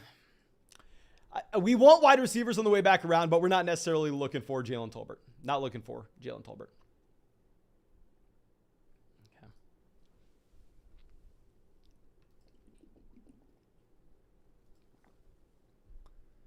Now, let me see. I guess we can just go through. We can draft another running back if we like the value of them. I mean, at this point, we just can't take quarterback. We can't take tight end. We have at quarterback Jalen Hurts, Joe Burrow. At tight end, we have Mark Andrews, Darren Waller. Running back, Derrick Henry, Miles Sanders, Damian Harris. Wide receiver, A.J. Brown, Terry McLaurin, Devonta Smith. So honestly, there's a tier of 4 guys here that I'm looking at. There's a tier of 4 guys that we want. Outside of that, they're all about the same for me, and I wouldn't be too excited one way or another. Sean says, what's your opinion of the Bills' backfield? I think that I'm going to prefer to have James Cook for the upside case, as well as the receiving down role in one of the most pass-happy offenses in the NFL. I mean, Devin Singletary should have a nice role at the beginning of the season in an offense that has a lot of upside, so you can draft both. If I had to choose one of these guys, though, assuming a PPR format, I'm going to go ahead. I'm going to take James Cook. Non-PPR, I think go Singletary. Now, Jay Smith on the clock. Let's see what they decide to do. So, Cordell Patterson, Garrett Wilson, those were 2 guys that, in my opinion, were in that top tier. Eton, I don't know how to say it. They are on the clock. They have 5 running backs so far. So, to imagine we don't see them take another running back at this point. Hopefully, we get an Alberto pick. Hopefully, we get a Pat Frymuth pick. Hopefully. Yeah, they go Frymuth. So, we are going to end up getting Russell Gage. Unless, what was the report on Gage? Misses another practice, blah, blah, blah. I don't give a damn. They paid him $30 million. We're getting him at pick 128. $30 million. Remember back earlier this offseason, it was laughably bad. Like, I don't want to say he should be going in this range. And obviously, things have changed with the situation. Chris Godwin looks healthier, and at the same time, you have Julio Jones there. But there was one point of the offseason where people convinced themselves that they should be drafting, this is laughable to say, that they should be freaking drafting Russell Gage in the 6th round. Getting him in the 11th, I'm all in on it. Give me Russell Gage when we just need to find some wide receiver depth, find some guys that could have some random spike weeks. Now, Johnny coming out, thank you, my friend, says, hit the like. Curious how I did in my main 14-team half PPR at pick 12. Okay, so let's reset. 14-team draft, okay? Everybody should have lower expectations when we're looking at a 14-team league, obviously. So we have an elite level quarterback, Jalen Hurts, love it. We have 2 running back ones with Saquon Barkley, Nick Chubb. We have Chris Godwin, who's probably a top 14 wide receiver, so a wide receiver 1. We have Elijah Moore. I think Elijah Moore is a top 28 wide receiver, so a wide receiver 2 in this format. We have an elite level tight end, Kyle Pitts. How the hell did you get this in a 14-team league? I would say if that was a 10-team league, like, oh, good draft. In a 14-team draft, that shouldn't even be possible, my friend. Great team. Okay. But there is one running back that we're really wanting, and that running back is Alexander Mattison. We'll go ahead. We will draft Alexander Mattison in the 12th. Any game that you're expecting Dalvin Cook to miss, Alexander Mattison is a running back 1. Easy Mattison pick here. Okay. Let's go through. Let's scroll this down for anybody just not coming in here. And guys, I hate to continue to say this. Y'all know I am the first person willing to admit whenever we have a bad draft and whenever we've made a massive mistake, which we make plenty mistakes. This is not one of those. This draft we have freaking killed. In a best ball format, I think that we have the elite ceiling every single week at tight end, and I think we have a unique combo with Mark Andrews, Darren Waller. We have the elite quarterbacks with Jalen Hurts, Joe Burrow. We have the double stack with Jalen Hurts at wide receiver with a combination of Davante Smith and A.J. Brown. We also have at wide receiver Terry McLaurin, Russell Gage, and then at running back, Derrick Henry, Miles Sanders, Damian Harris, and Alexander Mattison. I think for assuming that we have a top 3 quarterback and the tight end 1 overall every single week, this is a pretty damn good team. Okay, so let's move this down. And we are about 140 likes on the live stream away from firing up another draft. So please, if you have not done so already, go down there, drop a like on the live stream. I live stream 200 nights in a row, at minimum 200 nights in a row for y'all every single year, 3 hours a night. I think you can go down there and drop 1 like on the live stream. It takes you 3 seconds. 3 seconds. Okay. So Jameis Winston, 145. Good for us. We want to see these quarterbacks. We want to see these tight ends off the board. This is exactly what we are wanting. Exactly what we are wanting here. Let's see what the report is on Isaiah Spiller. Obviously, Isaiah Spiller hasn't looked great at camp. Oh, okay. Yeah, no, this is even worse now. Isaiah Spiller considered week to week with an ankle injury and will not play in preseason week 3, according to Coach Stanley. The rookie running back is in a battle for the backup running back job. The reports suggest that Joshua Kelly is currently the favorite to win the role. Spiller's injury does not help him, as he won't be able to make up time in practices or the final preseason game. And Coach Staley, said there was a chance Spiller would also miss week 1 of the regular season. Maybe, just maybe, Joshua Kelly, someone that we should go through and consider drafting in the 18th round of some of these. Maybe it's not the worst idea in the world. Now, it probably is a pretty bad idea. I don't like DJ Chark at this pick, guys. DJ Chark, at his ADP of 138, way too rich for a player that will have a very nice role at the beginning portion of the season, but then be phased out as the year goes on when you get Jameson Williams back and healthy. But his ADP is 138. We're getting him 152. We are going to take a wide receiver here no matter what. In the wide receiver that we are looking at taking, honestly, we could probably get on the way back around in the 14th round. So the wide receiver I was going to draft, we can easily still get in the 14th. So let's go DJ Chark. I think it's very difficult to take Isaiah Spiller at this point now. Okay. Johnny says, before the injury of Spiller, it was said that Kelly was a threat to take the running back 2 role. Yeah, that's what I was hearing as well. Like, Isaiah Spiller had been slipping in drafts. But I would say, like, if you're that rookie running back and you're fighting for that running back 2 job, having that injury is a pretty big deal. That is definitely something that I think we can use as a tiebreak, and we definitely can push him down a considerable amount, if I'm going to be honest with you.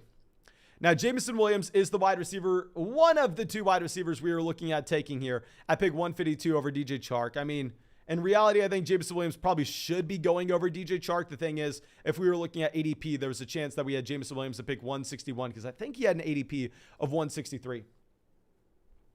Okay, so let's move this down. How far is Golladay falling? What was the report of Golladay? That he was used as a decoy? Yeah, that's what I thought I read yesterday. Let's read it again. Golladay started Saturday's 25-22 preseason win over the Bengals, but wasn't targeted.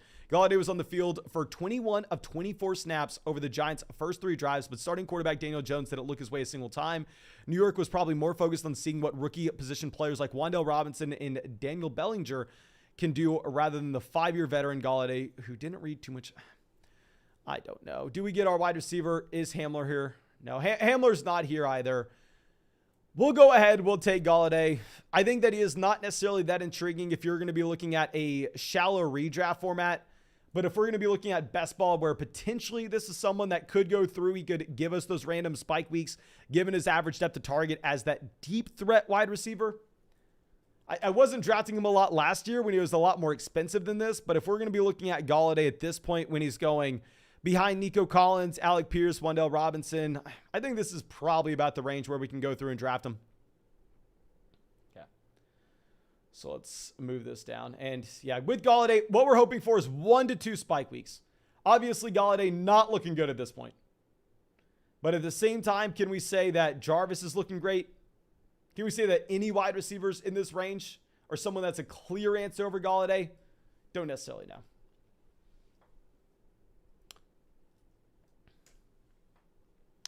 Now, Tyler Higbee off the board, 163. Honestly, the tight ends in this range of drafts are significantly more appealing than the wide receivers. Like, usually I do find myself drafting the tight ends here. The issue is if we are just looking at our roster in particular. Our roster in particular, we could never go in that direction. Okay. So we have Tannehill off the board, 167. Great for us to see these quarterbacks and tight ends off. Like, please get these guys off the board.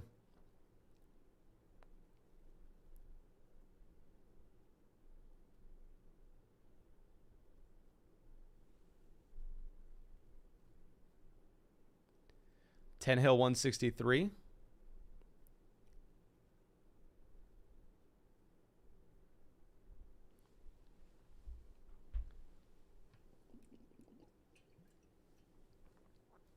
I mean, we were talking about bad contracts earlier on regarding Kenyon Drake. Thomas brought up. How bad is that Kenny Golladay contract? Like, let's go through and let's look at this. Kenny Golladay contract. This was last year, of course, too. So remember, the contracts always scale up, especially this offseason with the wide receiver market, if we're looking at like Christian Kirk. Okay, so Kenny Golladay. I'm not even going to tell you this, but let's use another wide receiver who signed this offseason as a good example of a baseline. So Juju Smith-Schuster signed a contract with the Kansas City Chiefs this offseason, and he had $2.5 million guaranteed. Juju Smith-Schuster, $2.5 million guaranteed. And I'm not saying this is why you should draft Golladay. I'm just saying it's hilarious to see how bad of a contract this is by the New York Giants. Guess how much guaranteed money. We're not looking at total contract. Total contract's always BS. Let's just look at how much guaranteed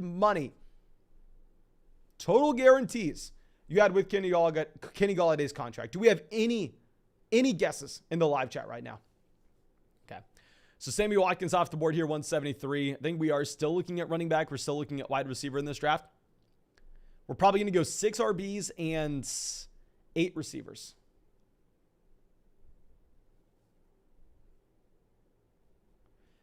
Ben says $10 million guaranteed. Mr. Seth says $900K.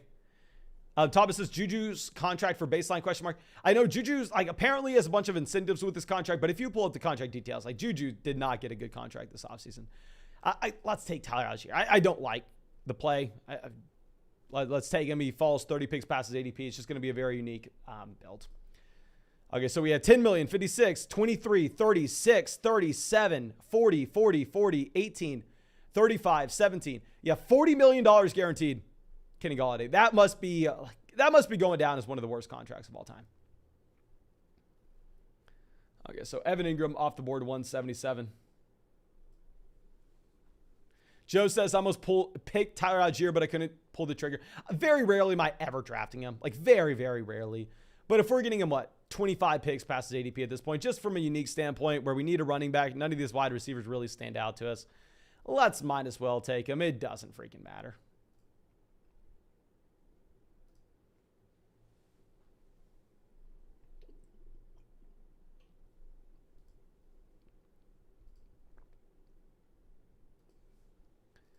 Let's pull this back around.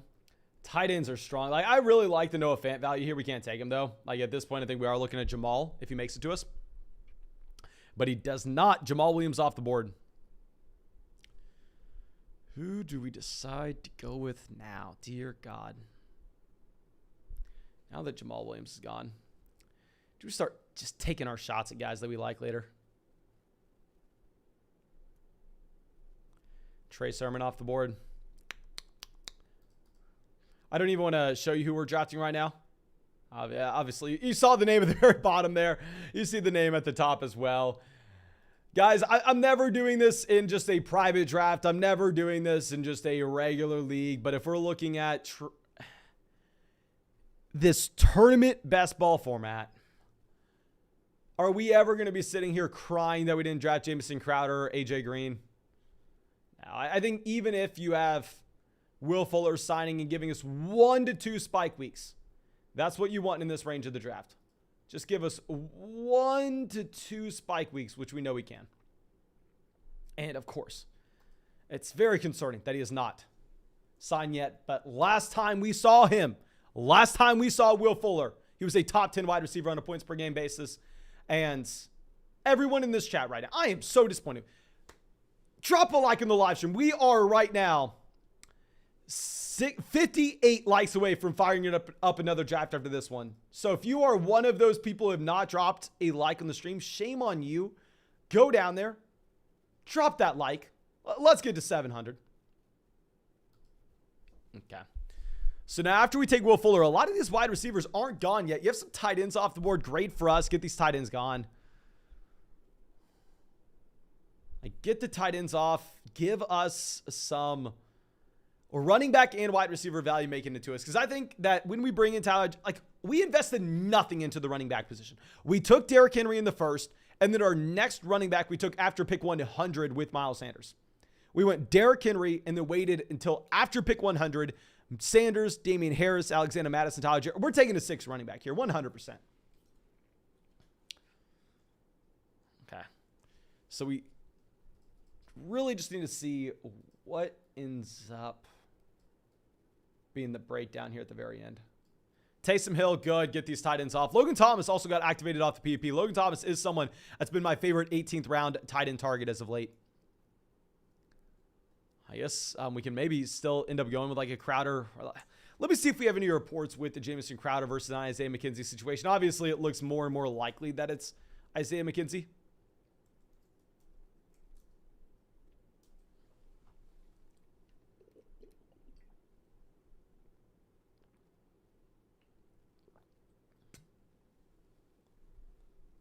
Okay, don't necessarily...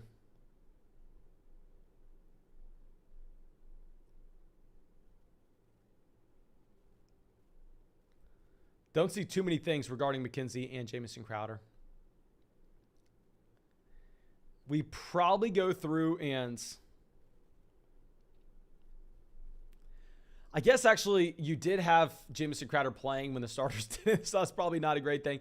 We probably go ahead, take David Bell here, the guy that I really like at the wide receiver position, especially if we're looking at the Arizona Cardinals situation where we aren't as positive that Darrell Williams is the running back 2 here as we once were. So yes, we're reaching on someone dramatically, but I think David Bell could be this year's Amon-Ra St. Brown. I think David Bell here is a no-brainer selection. Let's go ahead and let's grab him. And then our last pick is going to be at the running back position. We will see who we're going to get. But you know what? We can actually just pivot over and actually 4 likes away from firing up in the next draft. Next 4 likes we get, we will just go over and we will fire up that next draft. I don't know if the Pomeranian is still going. If it is, we will get in that $3 draft Pomeranian on Underdog. If it's not, we will fire up a private one. Okay.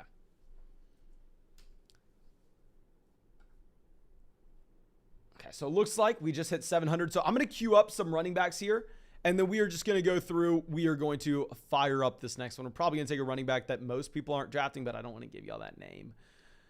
Oh, Joshua Kelly off the board. I like the Joshua Kelly call that someone just made. But this next draft is going to be a Pomeranian. It looks like these drafts aren't filled yet. Now, there have been 23 entries in the last 11 hours. So this should be filled quickly. I would definitely take advantage of getting in here while you can. Like I said, it's a 0% rake. 0% rake from Underdog here with these Pomeranian drafts. And if you want to go draft with us, whether it's in a Pomeranian draft, a puppy draft, a big dog draft, a best Pomeranian draft, a private draft, whatever you want to do, Underdog has so many different things. And if you want to draft with your friends, draft in a public lobby, if you want to have some fun, go sign up for Underdog Fantasy. And when you use promo code FLOCK, when you make that first deposit with Underdog Fantasy, they're going to match that first deposit dollar for dollar up to 100. So it's essentially free for you to try. And on top of that, you are going to get our 2022 fantasy football rankings. You are going to get our 2022 fantasy football draft guide with legitimately just a $10 deposit. You got to take advantage of that while you can. Now, after this, we have Sammy Bullock in this draft with us at 6. We have Fantasy Wizard King. I believe they are both parts. They are both members of the flock there at 6 and 9. But 12, we've talked about this at length, is probably the worst spot to be picking at. I'm going to be honest with you. I hate 12. Hate it with the passion. Hate it, hate it, hate it, hate it.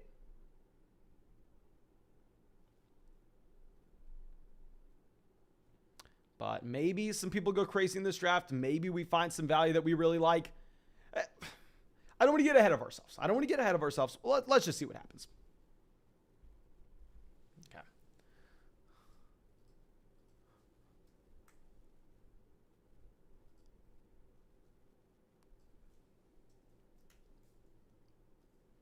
How many subs are we away from 80K? We're going to hit 80,000 on this live stream. We are currently 27 subscribers away from 80,000. That's a pretty big deal. It's a pretty big deal. I wonder, can I share the screen with y'all? Let me see.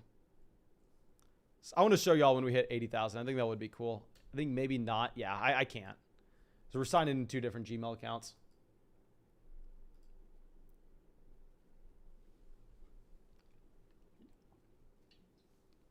So Jonathan Taylor falls to 3 here. You have Justin Jefferson off the board at 1. I mean, I understand why someone would do it. I mean, they decide to go through. They decide to get the elite level wide receiver in a format where you have to start 3 of these guys. Still, that is pretty damn tough. And I apologize. I thought we were showing this draft board to y'all. I'm very sorry. We have Eckler at 6, Derrick Henry 7, Stephon Diggs 8. So it looks like there really is probably not going to be an opportunity for us to have 2 great values at the 12-13 turn. Let's see. Let's see.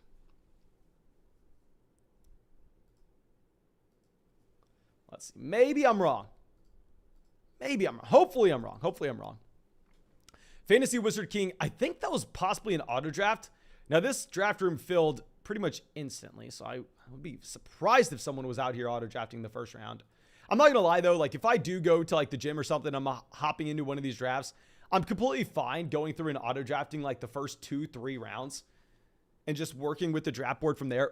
In this draft, we're going to take Davante Adams and Najee Harris. I think it's going to be an easy 1-2 punch for us. If we're going to be looking at the fact that these players very rarely are going to be paired up together if they have an ADP both at 11, especially if we're going to compare it to, like, a Davante Adams Lamb start or a CeeDee Lamb Najee Harris. Let's just take these 2 guys. Okay. But Dan coming out says, fly with the flock. What's good, brother? I'll be jumping in some drafts tonight with you for sure. Let's load up those likes. Thank you, my friend. Happy to see you out here. Excited that you are going to get in some of these drafts with us. And yeah, I'm very excited. We are going to just draft as long as we can tonight. Sammy Bullock says, good luck, Mason, with 12. Let's get it. Yes, sir. I noticed that you were in this draft. I should know that you were in this live stream if you were in this draft room with us. Thank you, my friend. Okay, but after we take Davante Adams and Najee Harris to the 1-2 turn, you have Lamb, Kamara, Swift, Barkley. So Alvin Kamara does go pretty early here. I like the idea of a tournament format going through and taking Alvin Kamara at this point. But do you all remember a couple months ago, maybe it was like 4 weeks ago, 6 weeks ago at this point, I was able to go through and draft Alvin Kamara in a crap ton of tournament drafts in the 4th round. When everybody was so damn worried about the suspension. We were able to get 4th round Alvin Kamara. Those were the days. 4th round Alvin Kamara followed up with 8th round Michael Thomas. Like, if we don't win a tournament after going through and hammering in those drafts a couple months ago, I don't know what I'd have to do. Really don't know what I'd have to do. So now we have Michael Pittman off the board here, pick 21.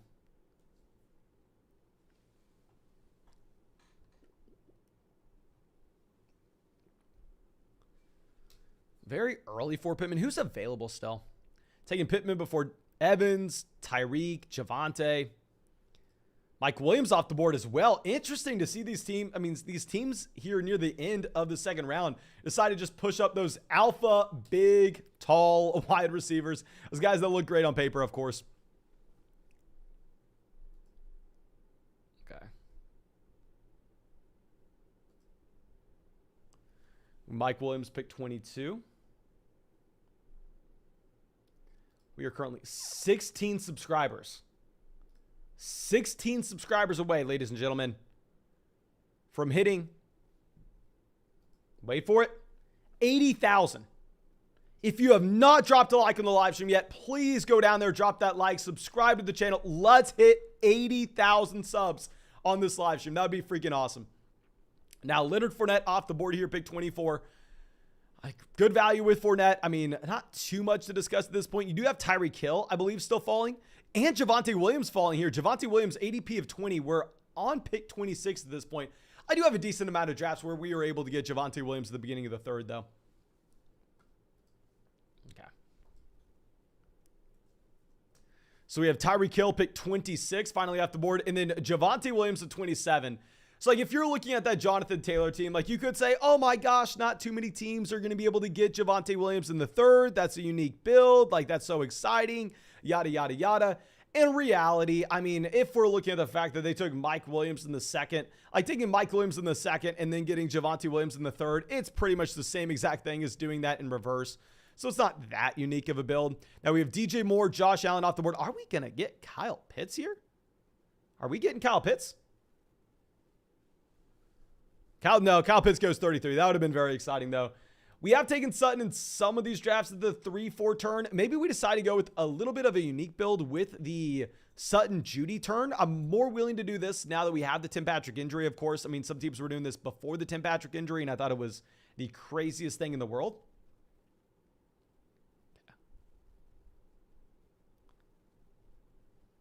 Travis Etienne off the board here, 34. I think we're going to get our guy Waddle. Yeah, I think we're going to get our guy Waddle. Let's see what Iceman decides to do. So he right now is Joe Mixon and CeeDee Lamb through the first two. He goes Ezekiel Elliott.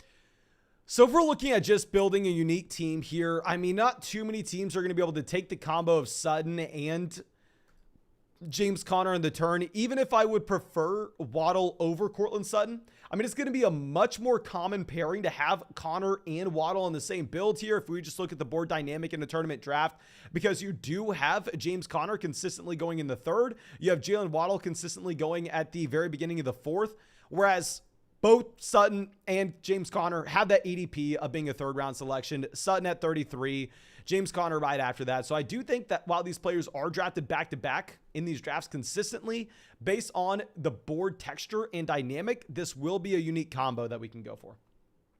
Even if I 100%, 1,000,000% prefer Jalen Waddle over Courtland Sutton. Like, let me go through and let me pull up my exposure with these two wide receivers so I can show you exactly how much Waddle I have compared to Sutton.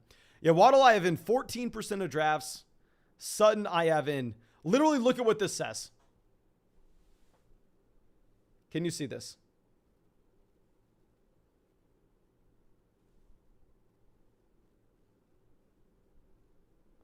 I don't know if you can see it. 0% of drafts.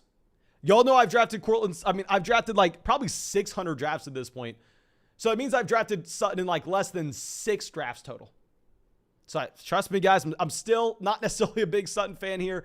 I think we diversify a little bit after the Tim Patrick injury because obviously he's in a much better spot now that we have no Tim Patrick. And at the same time, it makes sense from a unique build standpoint. Thomas says Mason secretly likes Sutton. That's what I'm afraid of these people thinking, Thomas. That's what I'm afraid of these people thinking. DTG Prod says, how do you keep track of all these leagues? Okay, so I'm guessing you've never drafted on Underdog before. Underdog Fantasy is best ball. So that means you do not submit your starting lineup throughout the course of the season, and you do not work the waiver wire. We draft this team, and nobody else ever makes another move in this league that allows us to draft 500, 600 teams. Underdog submits the best starting lineup for you automatically at the very end of the season.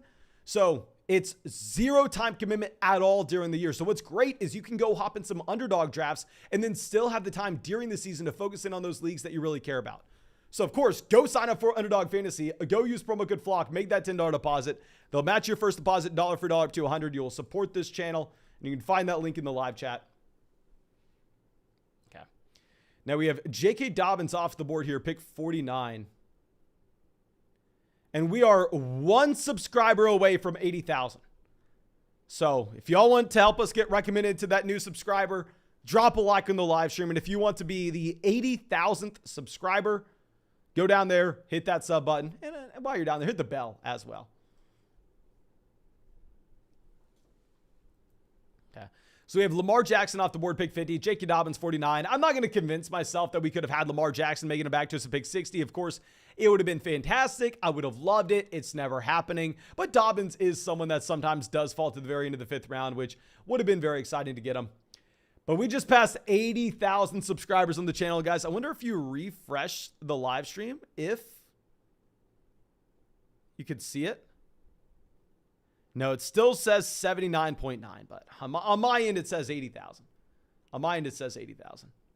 But thank you so much, everyone. Y'all know I appreciate you. And I guess what we can actually do is I can probably take a screenshot of this for everyone. And I guess I can share it as a screenshot. Now we have Darren Waller making it to pick 54. So this team, Sammy Bullock decides to do the same exact thing that we did in that last draft, where he takes Mark Andrews in the 2nd round, and then he goes ahead and takes Darren Waller there at pick 54. I like it in this format. I definitely do. But thank you, everyone. I appreciate all of y'all in this live stream right now. Thank you so much for all the support. This is going to be a fantastic season, guys. It's going to be an unreal season. Okay, so let's swing this back around. Kittle's still available. Fantasy Wizard King decides to go George Kittle, Kyle Pitts on the same build.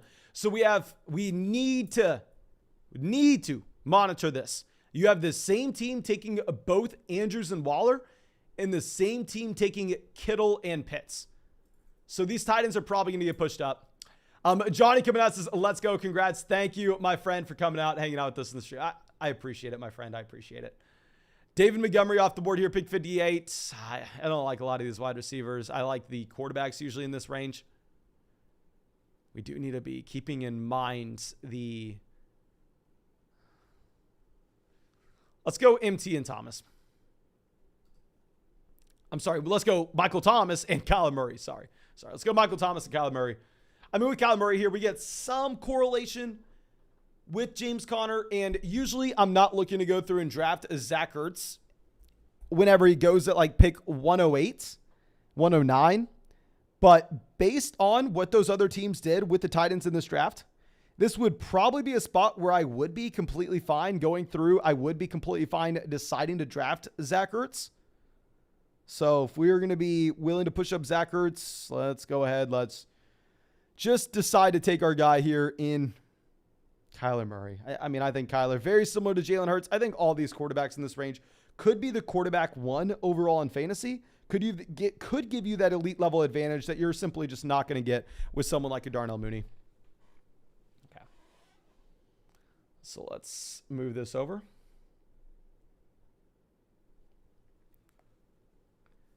Adam Thielen off the board here. Elijah Moore picks 67. Adam Thielen at 68.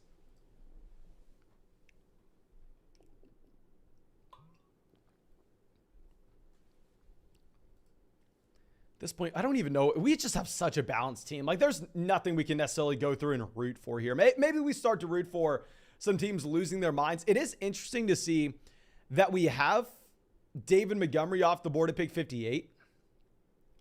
Like, with Montgomery off the board at pick 58 here, I'm not going to say I don't like the value because we've seen Montgomery. I'm sorry, because I've drafted Montgomery in the 5th round a lot as well. I've drafted Montgomery in the 5th round a lot as well, but it's just weird that seeing him in the first draft on the live stream today, where we were able to get him at the very end of the 6th. Yeah, so Dalton Schultz goes pick 70. Honestly, this would be a draft I would take Dalton Schultz.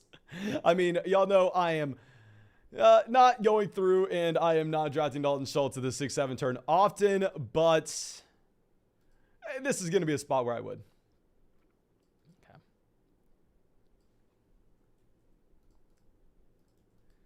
We have Allen Lazard, 72. Josh Jacobs, 73.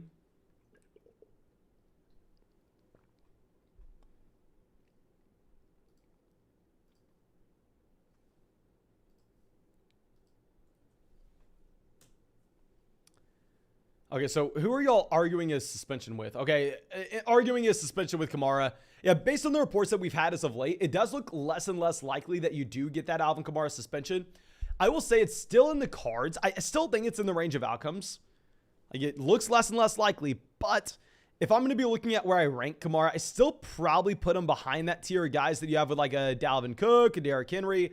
I think it is very difficult to get him up in that range just because the outside chance that you have with that suspension. But Joe Burrow off the board here, big 76. Steve the Weave says, you took Sutton in the third. What is this blasphemy? We did it from a unique roster standpoint, and we showed this earlier on. I have drafted Courtland Sutton, according to Underdog Fantasy, in 0%. 0% of drafts. I don't know. Obviously, it just means we've drafted like 600 teams, and I've drafted them less than 6 leagues. But still, kind of crazy. Okay. So DeAndre Hopkins off the board here at big 78. I would have really liked to get DeAndre Hopkins at the 7-8 turn, especially with that Kyler Murray build. DeAndre Hopkins would have been a no-brainer there. He would have been a player that also has the elite level ceiling weeks 15, 16, 17 that you look for. Fantasy Wizard King. This is the team with the unique build where they've gone through. They've taken Dalvin, Swift, Hull at running back. They have Pitts and Kittle at tight end, then Darnell Mooney and Hunter Renfrow at receiver. What are we getting at this point? Dallas Goedert, 82.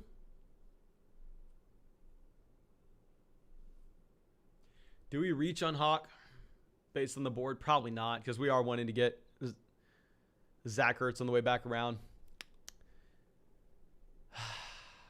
This is a tough range to be picking in. I guess we're going to reach on TJ Hockenson. I mean, if we're looking at what the other drafters did, let's take Hockenson. Let's take Kadarius Toney. I think we are kind of stuck in no man's land where you can make an argument for almost whatever you want to do. But the reason we are reaching on Hockenson here is, A, I'm completely fine drafting TJ Hockenson in a vacuum. And B, if we are looking at the context of this draft, you had the Mark Andrews team taking Darren Waller. You had the Kyle Pitts team taking George Kittle. And I didn't even notice this. Thank God we took TJ Hockenson, because you had the Travis Kelce team as well deciding to go Dallas Goedert. Now, that is a very interesting build there from the 10 spot where they have the elite level quarterbacks with a Patrick Mahomes to Jalen Hurts. On top of this, they have, dear God, the elite level tight ends with Kelce and Goddard.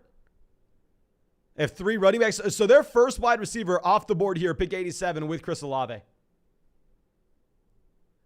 First wide receiver off the board here. Pick 87, Chris Olave. This is a wild draft room. Let's see what happens with these tight end values later on. I don't know what to expect. Like, I don't know if I've ever seen a draft room do this, where you have the 3 teams that took Pitts, Kelce, and Andrews go and take the next 3 best tight ends as well. Very interesting. Turn T says, thoughts on Raheem Mostert? Okay, Raheem Mostert's a running back that literally could not matter less in a shallow redraft format. In a shallow redraft format, he's never going to be a 3-down player in Miami. He doesn't catch passes. And we've said this a lot, so I know that anybody who's been a part of the flock for a long time now is going to know this stat. So if you've heard me say this, don't cheat and don't just spam in the chat letting everyone else know. But Raheem Mostert, or Mostert, whatever you want to say, I've heard people pronounce it 2 different ways, is a 30-year-old running back. He turned 30 back in April. He was born in 1992. That has had how many games with 20 or more carries in his entire NFL career? His entire NFL career, guys. So let me give you some context with this. Of course, this is an extreme example. Todd Gurley, for example, is 2.5 years younger than Raheem Mostert. Gurley's 2.5 years younger.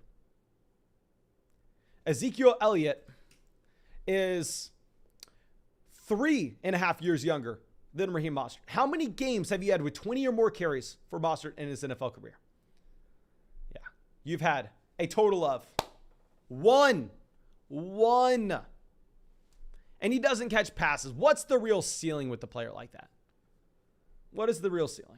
In a shallow redraft format, he doesn't matter at all. If you're playing in one of these best ball leagues and you want to take him in the 17th round, sure, you do you.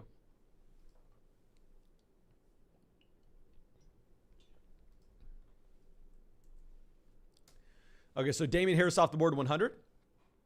Snatch Easy coming out says, would you accept T. Higgins for Mike Williams? Yes, sir. I definitely prefer T. Higgins over Mike Williams. I mean, the difference between the Los Angeles Chargers wide receiver core and the Cincinnati Bengals is in Cincinnati, you are just going to have literally nobody used outside those top 3 guys. You're not going to have any targets going to a wide receiver 4. You're not really going to have any targets going to the tight end position either. Even if you like Hayden Hurst, you don't have a running back like Austin Eckler soaking up a 15%, not 15, but like a 14% team target share out of the backfield. So I would go ahead. I would prefer T. Higgins over Mike Williams. T. Higgins, his second year in the NFL, posted a better season than Mike Williams has ever had. And Mike Williams was drafted in 2017. He was a 4-year player coming out of Clemson. Okay. So what's the report on Dawson Knox set for return? I don't like the Dawson Knox value. I've been on record saying I think that Dawson Knox in fantasy is an overvalued player. I think that we need to be avoiding tight ends in this range in general. But hear me out on this one. One of the weirdest draft rooms I've ever been a part of, specifically at the tight end position. So if we were to have the ability to take a tight end that falls this far past his ADP, I think we may just have to. Let's take Dawson Knox here. And I know everybody and their mom is, anybody who's smart tells me, Mason, you got to go Rondale Moore. You drafted Kyler Murray. You want some correlation. How am I supposed to take Rondale Moore? Even if he's injured, I get it. We have no idea when he's coming back. In these tournament-style drafts, I'm looking for upside in weeks 15, 16, 17. I'm going to take a running back that is an elite size-adjusted athlete that was a very strong prospect coming out of college. We're going to get him in the 10th round. The only reason I take Dawson Knox here, like I said, I usually hate Dawson Knox in this range, and I am never drafting Dawson Knox in this range, is going to be what we were looking at earlier on. If we are looking at Kelsey, Goddard on the same team, Pitts, Kittle on the same team, Andrews, Waller on the same team, I think that we get a lot of these teams in this range deciding to push up these marginal tight ends. Like, trust me, guys, I do not like Dawson Knox here. I don't. But it's just a very unique room where I'm not certain we get Pat Frymuth, Irv Smith Jr., Cole Kmet making it back to us at pick 132, 133. Let's slide this down. We have Matthew Stafford off the board, 115 here. Mike says, is this a Pomeranian? Yes, this is a Pomeranian draft. Probably get another Pomeranian draft going after this one. If y'all want to see another draft after this one, make sure you go down there and drop a like in the live stream. I think we were about 50 likes away on the stream from firing up another draft. But what we'll probably do is look to get in another Pomeranian. Guys, to be completely honest, like if we get in those private drafts on Underdog, there's like a 9% rake. Maybe it's a 10%. It's like a 9 or 10% rake. So that's how Underdog makes their money. They obviously host the drafts. They have, in my opinion, one of the best fantasy football sites that you're going to find, but it's not a charity. Obviously, they sponsor this channel and they pay you when you sign up for Underdog Fantasy and you use promo code FLOCK by getting you our draft guide, and they match your first deposit dollar for dollar up to 100. So the way Underdog Fantasy makes money is they take that rake. So if we get that private draft going, they get like 9, 10% of the pot. But in these Pomeranian drafts, the rake is 0%. I got to fire up as many of these as I can. I have to. Okay. Now, after we see Cole Kmet off the board, pick 120, I think we are really rooting for more tight ends to come. Like, get these tight ends off. We reached on Hockenson. We reached on, we didn't even reach on Dawson Knox. Dawson Knox fell past his ADP. I just usually don't even draft a guy there. But we are really hoping that these teams decide to push up tight ends like a Pat Frymuth, that they decide to push up an Albert O, that they push up an Irv Smith Jr. Because if I'm going to be honest with you, like Dawson Knox and Pat Frymuth, I probably prefer Pat Frymuth over Dawson Knox. Like, if we're going to be talking straight up and not consider ADP at all. So if we end up with the ability to take a Dawson Knox on the way back around here at the very end of the 11th round, we can't take him because we already took 2 tight ends. But I will feel very bad about my Dawson Knox selection.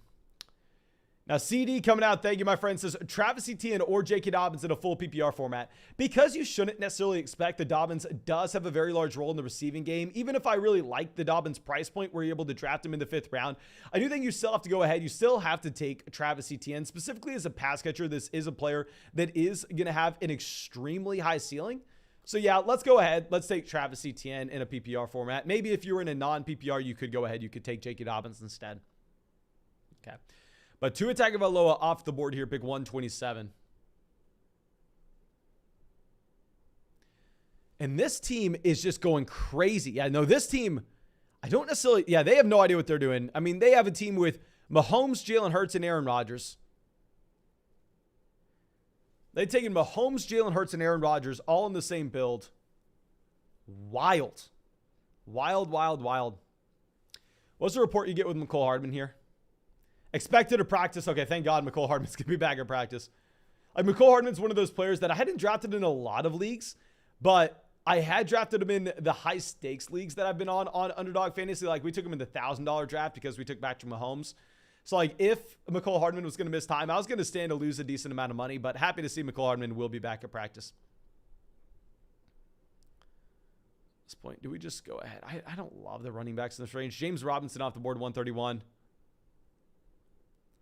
And then we go Mecole Hardman with one of these picks. And then with our next one, do we go Alexander Mattison? I guess we probably just have to take Rachaad White. I don't love it, but I mean, here with Rachaad White, this is a running back that we know is going to have a receiving down role. He was the best, or maybe second best if you really like James Cook, but one of the best receiving down running backs in the NFL this year. We can clearly see based on the actions taken by the Tampa Bay Buccaneers since they've had Tom Brady by going out there and drafting Keyshawn Vaughn 2 years ago in the 3rd round. And at the same time, they go out of their way and they signed Giovanni Bernard last year. This is a team that, I mean, and they draft Rachaad White this year. This is a team that wants another running back in the mix. They want someone that they can go through and rely on passing downs. I think Rachaad White will be that player, and obviously you have the contingency upside if you were to have an injury to a Mr. Leonard Fournette. Okay, so let's move this down. Tico says, I think Jalen Hurts will break fantasy this year. Honestly, if Jalen Hurts were to break fantasy this year, it would be great for me. Like, let me see how much I've had invested into Jalen Hurts. He has been one of my highest drafted quarterbacks. I don't know, dollar signs, how much? Yeah, Jalen Hurts, 11% of my drafts. But if you're looking at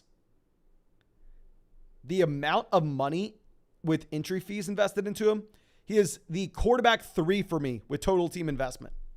Like, we have a lot of Jalen Hurts here. The Jacoby Show coming out says, who won this trade? Team A, Nick Chubb, A.J. Brown, Tony Pollard. Team B, DeAndre Swift, DJ Moore in a 2023 third. Okay, I'm assuming that this is going to be a dynasty league if you're including a 2023 third there. I think that DJ Moore, A.J. Brown, and Dynasty are comparable. I easily prefer DeAndre Swift over Nick Chubb and Tony Pollard. So even if you would rather have A.J. Brown over DJ Moore in Dynasty, I think the gap that you have with the DeAndre Swift versus Nick Chubb is going to be wide enough where I am going to prefer Team B there. Redraft perspective, it's a lot closer. From a Dynasty perspective, I'm probably going to be taking B. Okay, but now let's move this back around. You have Naheem Hines here at 142, falling a considerable amount past his ADP, similar to Kenneth Gainwell. The reason we take Mecole Hardman here at pick 133 is this is a player that was going at the very end of the 10th, the very beginning of the 11th, before he got carted off with the groin injury. But now that it looks like it was literally just spasms and he's good to go, shouldn't he be still drafted in that same exact range? Or I feel like we are getting that discount because everybody stopped drafting for a day. Remember, ADP got extremely skewed because the only report that we had was, hell, this is a player that got carted off. We don't know when he's coming back. Let's go through. Let's just push him down to round 17, skewing ADP, where I think he is a pretty good value at 133. Okay. So now we have Trevor Lawrence off the board, 145. We still need to be looking at quarterbacks, but I think we can decide to grab 2 quarterbacks in the very late rounds with this build. I mean, we could be looking at a Daniel Jones with Kadarius Toney. We could be looking at a Jameis Winston with a Michael Thomas. We can be looking at a Jared Goff with a TJ Hockenson. We can be looking at a Kenny Pickett with the Najee Harris. And there are a couple different things that we could do. But there's one thing that you could do that you honestly probably should. I heard that if you go down there and drop a like on this live stream, it will bring your fantasy football team luck this year. I don't know. I I've just been reading a lot, and that is one of those things that if you want your first round pick to stay healthy, maybe it's a little voodoo magic, but I heard dropping a like on the live stream is going to help out with that. And maybe even subscribing to the channel would just be an extra form of protection. Now we have Robert Tonyan off the board here, 149. Yeah, good for us to see these tight ends off when we take Hockenson and Dawson Knox. We're probably not going to go through and draft another tight end. Isaiah Spiller is someone that's falling, but he deserves to fall. Is Jameson Williams still available? No, Jameson Williams went off the board already, way before his ADP, but honestly, I think he should go way before his ADP. At what point would we take Isaiah Spiller? That's the question. At what point would we just jump on Isaiah Spiller and just take the quote-unquote value?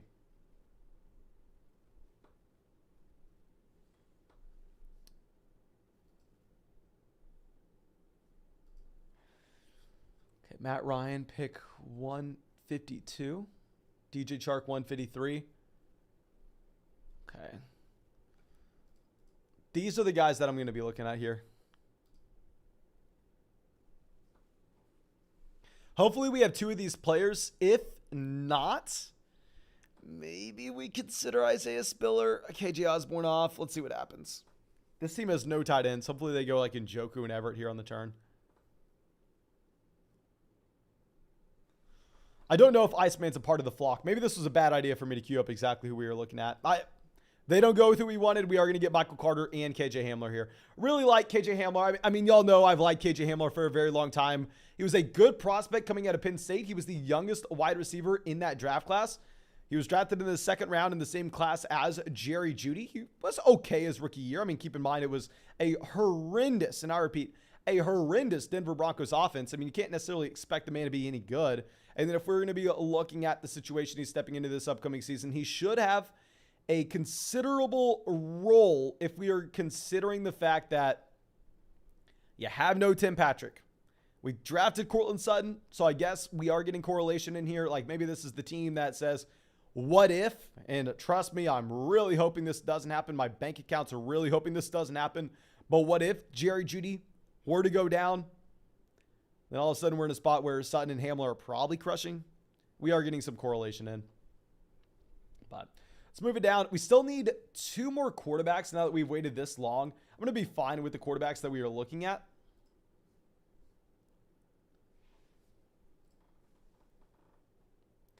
Okay, it looks like we did pass 900 likes in the live stream, so we should be going through and firing up another draft after this one. And if you want to get in our next draft, make sure you go sign up for Underdog Fantasy. When you go and sign up for Underdog Fantasy, they're going to match your first deposit dollar for dollar up to 100. You are going to get our 2022 fantasy football rankings. You are going to get our 2022 fantasy football draft guide. And on top of that, with a $10 deposit, you get to have some fun and get in these drafts with us. These are $3 drafts that we're doing right now. So when they match that deposit with promo code FLOCK, you have $20 in your account, and it's best ball, no time commitment at all during the season. So you can just come out, have a lot of fun, draft 6 teams with us, and then track it. Just occasionally check in to see if you're beating us as we go through the season. Okay. So now let's move this over.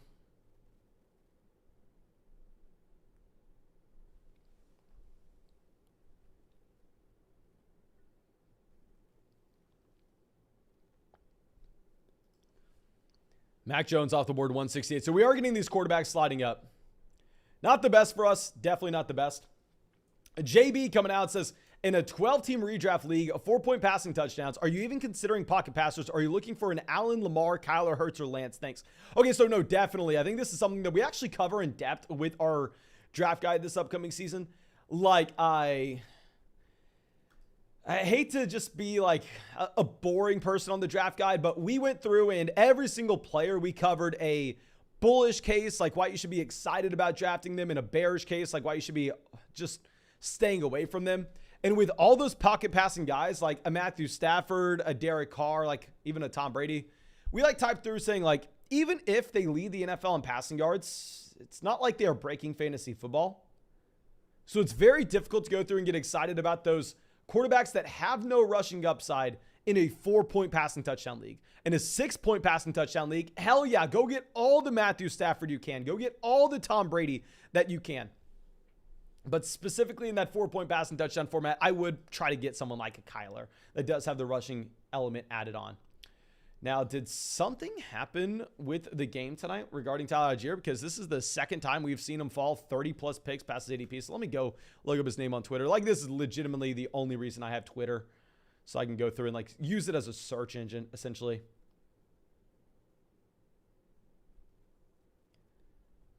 Okay.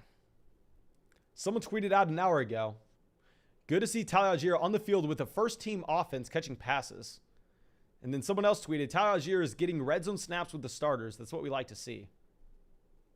Yeah, a lot of people are hyping up Tyler Algeier based on what we had based on what we had this game.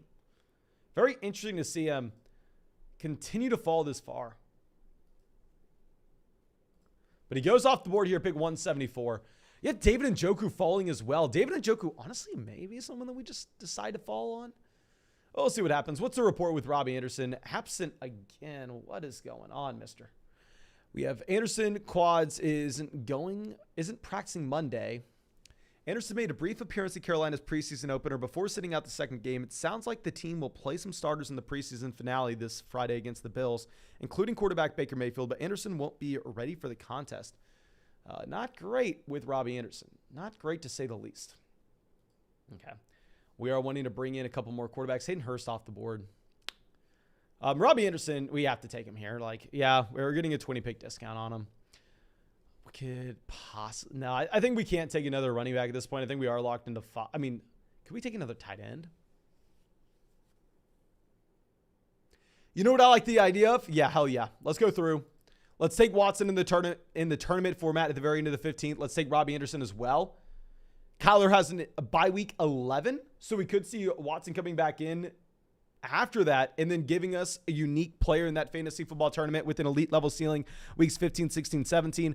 Of course, I'm never in a million years going through and drafting Deshaun Watson in a shallow redraft league. But here in a best ball tournament style draft, I think it does make a lot of sense to just go through and grab the man. Let's take him here. Scrolling down, we have Austin Hooper, Zamir White going directly after.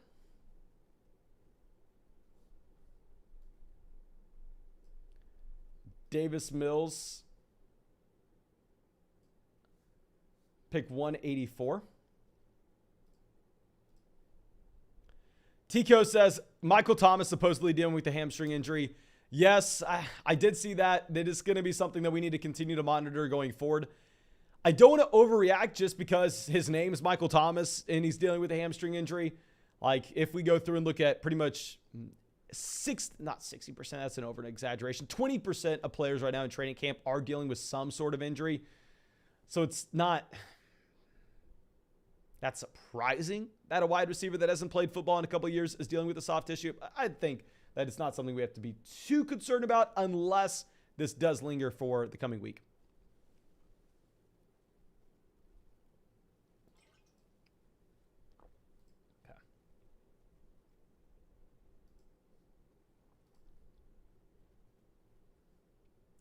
So now we have Jared Williams going off the board. And honestly, guys, I'm just going to go through. I'm going to take another quarterback in this last round as well as a wide receiver. I don't want to bore you with those two picks. I will tell you, David Bell is going to be one of them. Let's go enter in another Pomeranian draft here.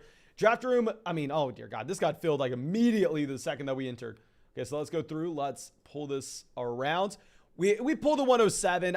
It is what it is. I mean, with the 107, we're probably going to go through. We're probably going to take Stephon Diggs. Hopefully, we get a player that we really like falling to us. It looks like we only have one team with an experience badge in here drafting with us. Let me pull my phone over here. That way, we can make sure that we are just ready for that other draft when we're on the clock in those last two picks. I'll keep you updated with what we do in those last two. But here, let me know if you were able to get into this draft with us. Obviously, it's going to be harder to get in these public leagues with us compared to those private drafts. And I promise you guys, we are going to get more private drafts going soon. These are the literally 0% rake drafts here. 0% raked drafts.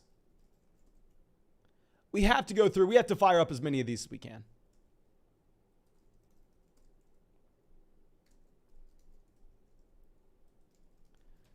Okay.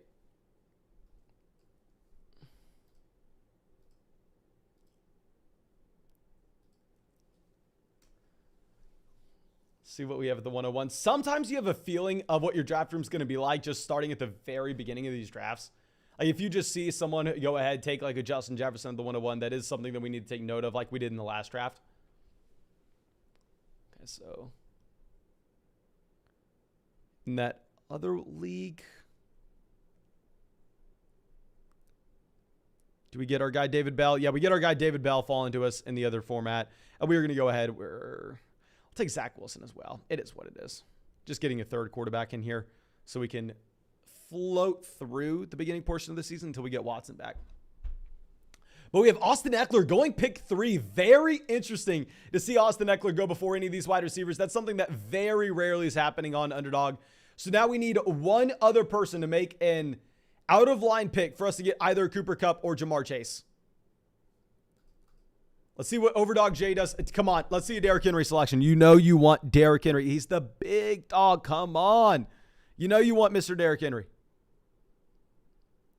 See auto-drafting Kupp here. Oh, are you freaking kidding me? So never mind. We did have someone going a little bit wild early on.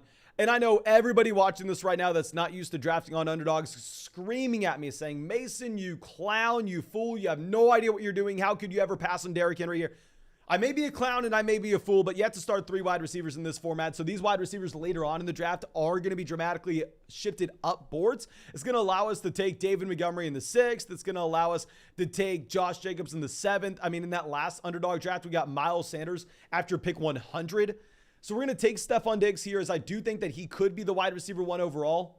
Like I said, we are drafting on these leagues every single night. So if you want to come out here, if you want to put your money where your mouth is, you can, of course, go sign up for Underdog Fantasy. Link in the live chat. Use promo code FLOCK, and you'll get my rankings. You'll get my draft guide with a $10 deposit. You can use them against me, and then you can come out and draft with us on the live stream. I definitely recommend that. And they'll match your first deposit dollar for dollar up to 100 with promo code FLOCK. So it's essentially free money for you to come take shots at me. Now we have Kamara, Joe Mixon off the board here. Do we get, never mind. I was going to say, do we get a CeeDee Lamb, but he went way earlier on. At this point, do we just go with a unique build? No, let's try to get Kyle Pitts on the way back around in the 3rd. Let's go Deebo Samuel here, pick 18. Not necessarily jumping up and down with excitement to draft Deebo Samuel at this point. I mean, with Deebo, it's a fine pick. It is what it is. Let's take him at 18. Let's just go through and let's start with a very wide receiver heavy approach. Jack from the 2 says, dude, I'm in your draft and I didn't even know, LOL. Okay, happy that you're able to get out here with us, my man. I'm assuming that you're from pick 10, starting off with a Davante Adams, Joe Mixon. Love that, Joe Mixon. 2nd round value. I mean, Joe Mixon in the 2nd round. You can never complain about that. Leonard Fournette off the board here, pick 20. Maybe we go with I don't want to say too much. Oh, we're only 2 rounds in. It's hard to know exactly what this board's going to be like. We'll figure it out.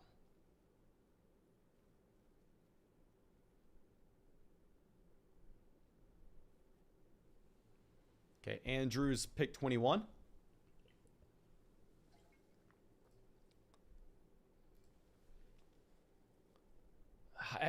Seven. I know we just complain, it seems like, with every draft pick that we get. And I know you're probably tired of hearing me complain. So here's what I need you to do. If you're tired of hearing me complaining about our draft slot, please, get out here's some thank you letters. We write thank you letters for everybody who orders a Fantasy Flock Network hat. But get out a little letter, right? And what I'm going to need you to do is I'm going to need you to write it to Underdog Fantasy and let them know that you're tired of hearing me complain about our draft slot. And from now on, you would appreciate it if they only gave me picks inside the top 5. If you could do that, honestly, it would probably help you out. You wouldn't have to hear me complain about my draft slot anymore. It would help me out. I could get picks only inside the top 5 and only come away with fantastic builds. And it'd be a more enjoyable stream overall. Okay. B-Win coming out says, congrats on the 80K. No, thank you, my friend. Yes, if y'all are new to the live stream, if y'all are just now coming in, we had 80,000 80,000 subscribers on the channel earlier. You can even see it now on the YouTube app. That's very exciting. I truly do appreciate all the support that y'all have shown this channel lately. It's just been absolutely crazy. But let's try to continue to go with the unique build here. Let's try to slam a wide receiver at pick 31 unless we have a crazy value falling to us. The reason I don't take Josh Allen here in the third like I used to consistently when we took Stephon Diggs in the first is given the fact that there's a decent chance that we end up getting a Patrick Mahomes, that we get a Lamar Jackson, that we get a Justin Herbert, may get it back to us in the 5th round. So if that's going to be the case, I think that we would rather just take a wide receiver here, try to go with a little more of a unique approach to this build and get that elite level quarterback in the 5th, even if they don't stack up with our guys. So let's go ahead. Let's take Keenan Allen. I am drafting Keenan Allen over Mike Williams as the wide receiver 1 here in Los Angeles. And I do think with Keenan Allen, you now have the potential, and this is crazy because it used to never happen. You now have the potential to end up getting Justin Herbert at pick 55. Like it used to never in a million years happen. But I've seen it more and more as of late where you are getting Herbert in the 5th.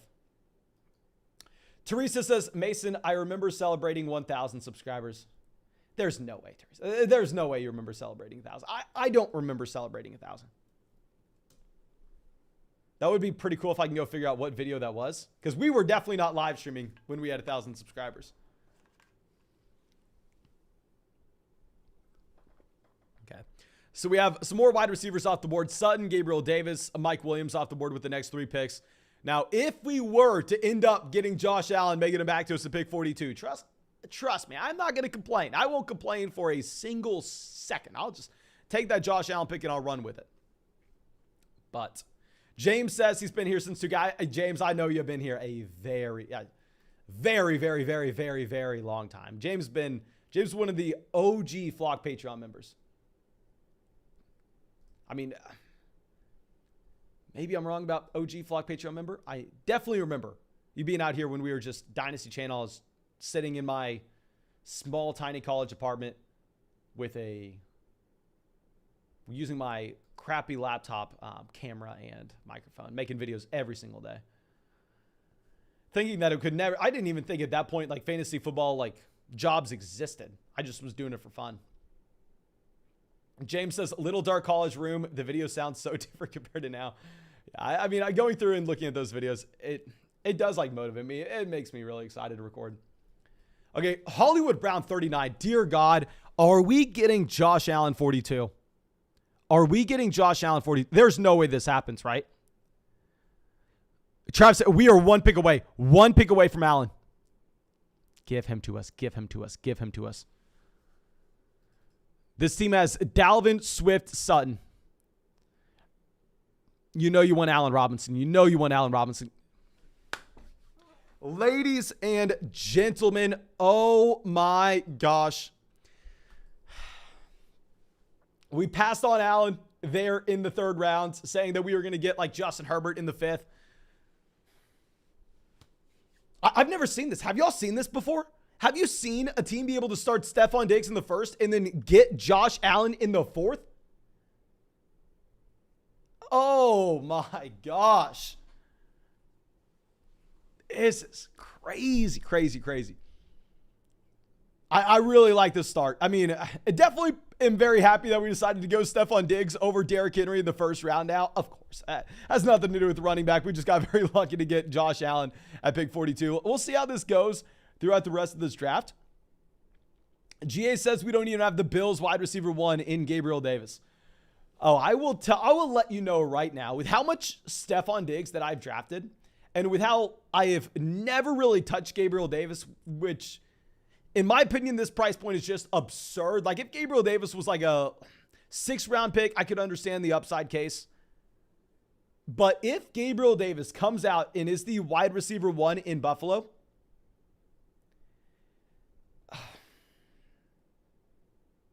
I don't know what I'll have to do.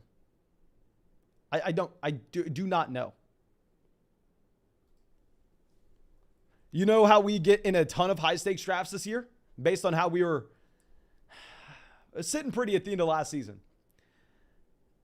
Next year, we would get into a total of 0 high stakes drafts. Our bank account would allow us to get into $3 drafts and $5 drafts alone. Okay. So now let's move this back over. And we have Michael Thomas off the board here, pick 52. So honestly, I think that this is a very exciting range. We're going to grab an elite level tight end, or we're going to get J.K. Dobbins. An elite level tight end or J.K. Dobbins, I'm fine with whatever they decide to fall to us. Not taking Brandon Cooks. We're perfectly fine at wide receiver. I think a lot of these wide receivers here lack upside. Darren Waller off the board. Let's go ahead. Let's take George Kittle. We're going to get that double stack in with Deebo Samuel. Potentially, just potentially, we get Trey Lance on the way back around in the 7th. I'm not going to take Lance in the 6th, however. So let's go Kittle. I think that we have potentially the quarterback 1 overall in fantasy, the tight end 1 overall in fantasy, and 3 wide receiver 1s. So we need to hit on some running backs later on, but we can get 6th round David Montgomery. I can get 7th round Josh Jacobs. I'm fine with those guys at that price. Very excited about this. Now we have Chris Godwin, J.K. Dobbins off the board, 58. Now, if J.K. Dobbins would have fallen to us in the 6th round, I would have cried tears of joy. Like, it would have been just a beautiful moment on the live stream. It's something that very rarely is going to ever happen. Like, I don't necessarily think that we could just pencil in J.K. Dobbins making it back to us in the middle of the 6th round very often. It's never something that we can expect. Okay. Let's move this over.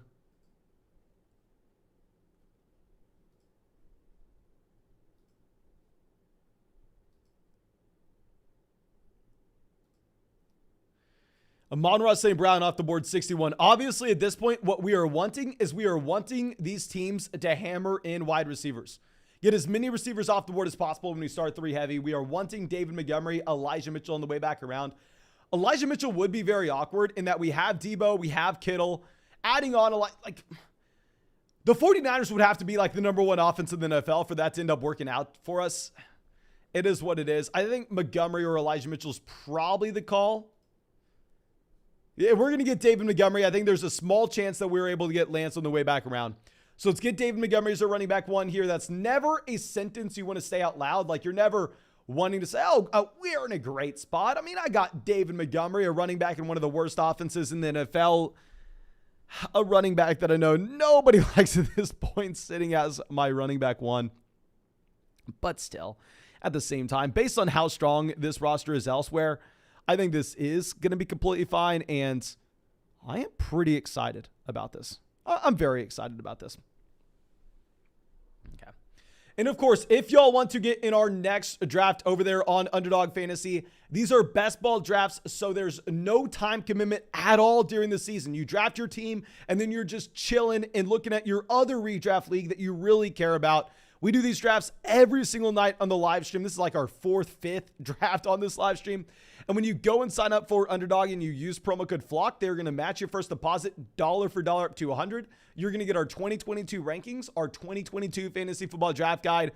You can find the link in the description. They're a ton of fun. There's a reason we do this every single night, and I'm going to be live streaming every single night for like 200 days in a row. So make sure you take advantage of that. Okay.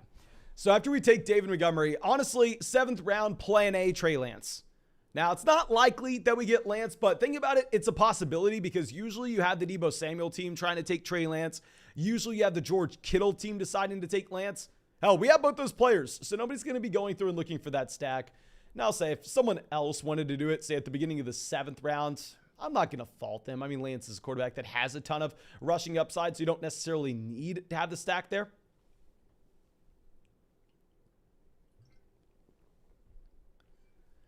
Okay, so Amari Cooper picks 70. Let's look at what's best available. We're not necessarily looking at Joe Burrow. Like, the only quarterback that we would want at this point would be Lance. I think we can't I can't take anybody else when we took Josh Allen, even though we did only take him in the 4th. Outside of that, I think we break it down probably like this. Maybe Pollard, Tony. And this is the player pool we're looking at. I don't want to say this is the exact order we would take them, but that's the player pool we're looking at. It's going to be very difficult for me to take a Burrow. I can't take a Russell Wilson either. If either one of them were to fall to us to pick 90, I can take them. At 79, it's not going to be a possibility, though. Okay, so real quick, we are about, I want to say, 80 likes away from firing up another draft after this one. So if you have not done so already, please go down there, drop a like in the live stream. Of course, it helps us out so much. And because of all the support and with y'all dropping those likes, we recently just hit 80,000 subscribers on the channel, which is just ridiculous to see. Okay. But Renfrow off the board 74. Honestly, I'm not really considering Hunter Renfrow here, so I'm going to be completely fine with that selection.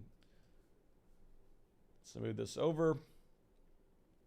Like I said, these are not necessarily the order we take these players. This is just the player pool that I'm looking at.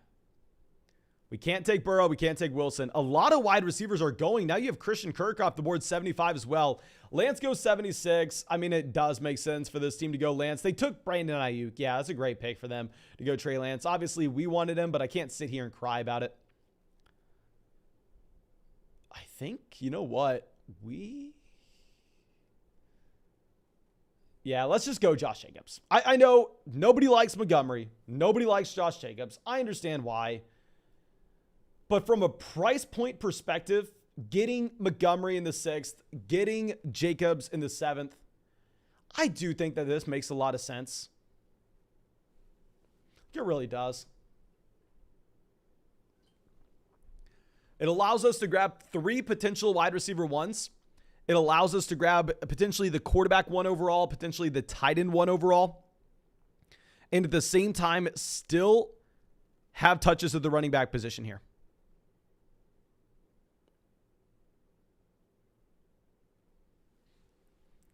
So we have Tony Pollard off the board, pick 82, MVS 83.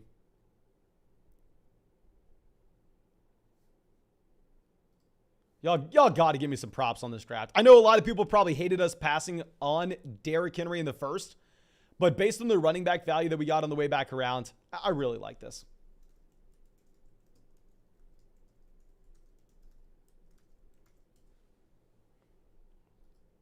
Okay, Kadarius Toney.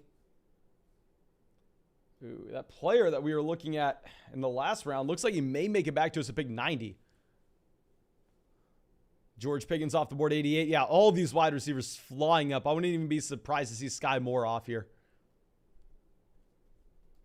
TB Rowley. They have Jalen Hurts. They took Davante Smith. Maybe they take Miles Sanders to get some correlation in here with Philadelphia.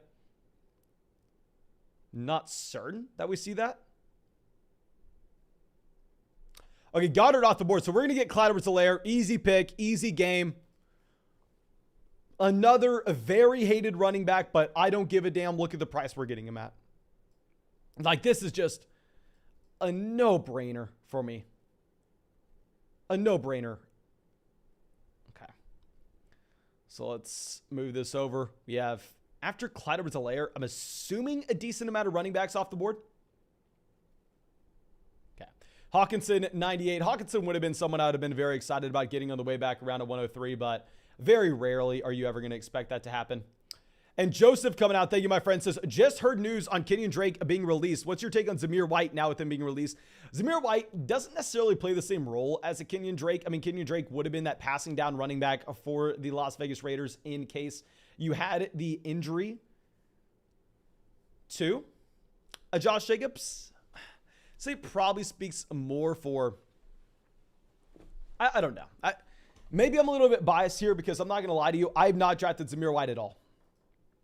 I've taken very, very little Zamir White. He was going in the 18th round, so at this point, it's definitely looking like a mistake that we've drafted so few shares, but still. Okay. Let's pull this back around. We have Dawson Knox, 94. Kareem Hunt off the board. Sky Moore is still available.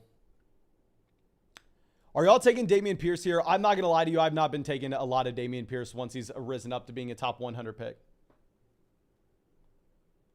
Gibson off.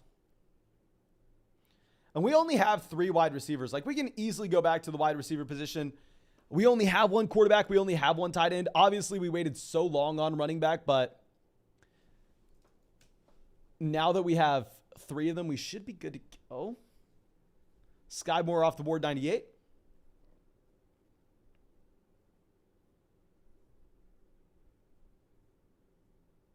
Ryan says, do you know how many drafts you won last year? Last year, I was in a couple hundred drafts, but I mean, you must be new here if you don't know this about us. I have never won a fantasy football league in my entire life. Like, I'm going to draft over 600 teams this year, and they're all like 12-team drafts. So I'd imagine that one of these days, hopefully we can actually take one of these down. But it's not looking hot for us. Right now, my fantasy football record of all time, probably like 0 for 1,100, 0 for 1,200. Something along those lines. At this point, what do we decide to do? Penny off. Let's take James Cook. We're going to get correlation in with Josh Allen and Stephon Diggs. I think that this is a super easy pick. James Cook can kind of be a pseudo slot wide receiver. Like, if you're not a big Isaiah McKenzie, Jamison Crowder believer, maybe you believe that James Cook comes out here and he actually has some of that role in the receiving game. He has been split out wide at times in camp, and some people make the argument he was the best passing down running back in this year's draft class. We know that the Buffalo Bills desperately need that passing down running back. If you look at PFF's grade of Devin Singletary there as the worst passing down running back in the NFL last season that had reasonable volume. They try to sign J.D. McKissic. I think it's a no-brainer pick for James Cook at 103. Okay. So let's move this down. Derek Carr at 106 here.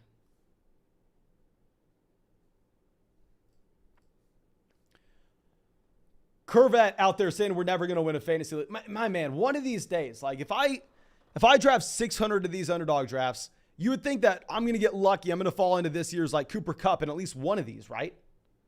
At least one of these I'm going to get lucky in. Now we have Julio Jones off the board, 110. I actually like the idea of grabbing a Tyler Boyd here as our wide receiver 4 now that we have these 5 running backs. I know we invest nothing into the running back position, waiting until the 6th round to grab our first guy, but David Montgomery, Josh Jacobs, Clyde Edwards-Helaire, and James Cook here, I feel pretty good. Not going to lie with y'all. Okay. Tyler Boyd, pick 111. Romeo Doubs, 112. I think we're in a pretty good spot. The thing is, if we go running back, are we done at the position?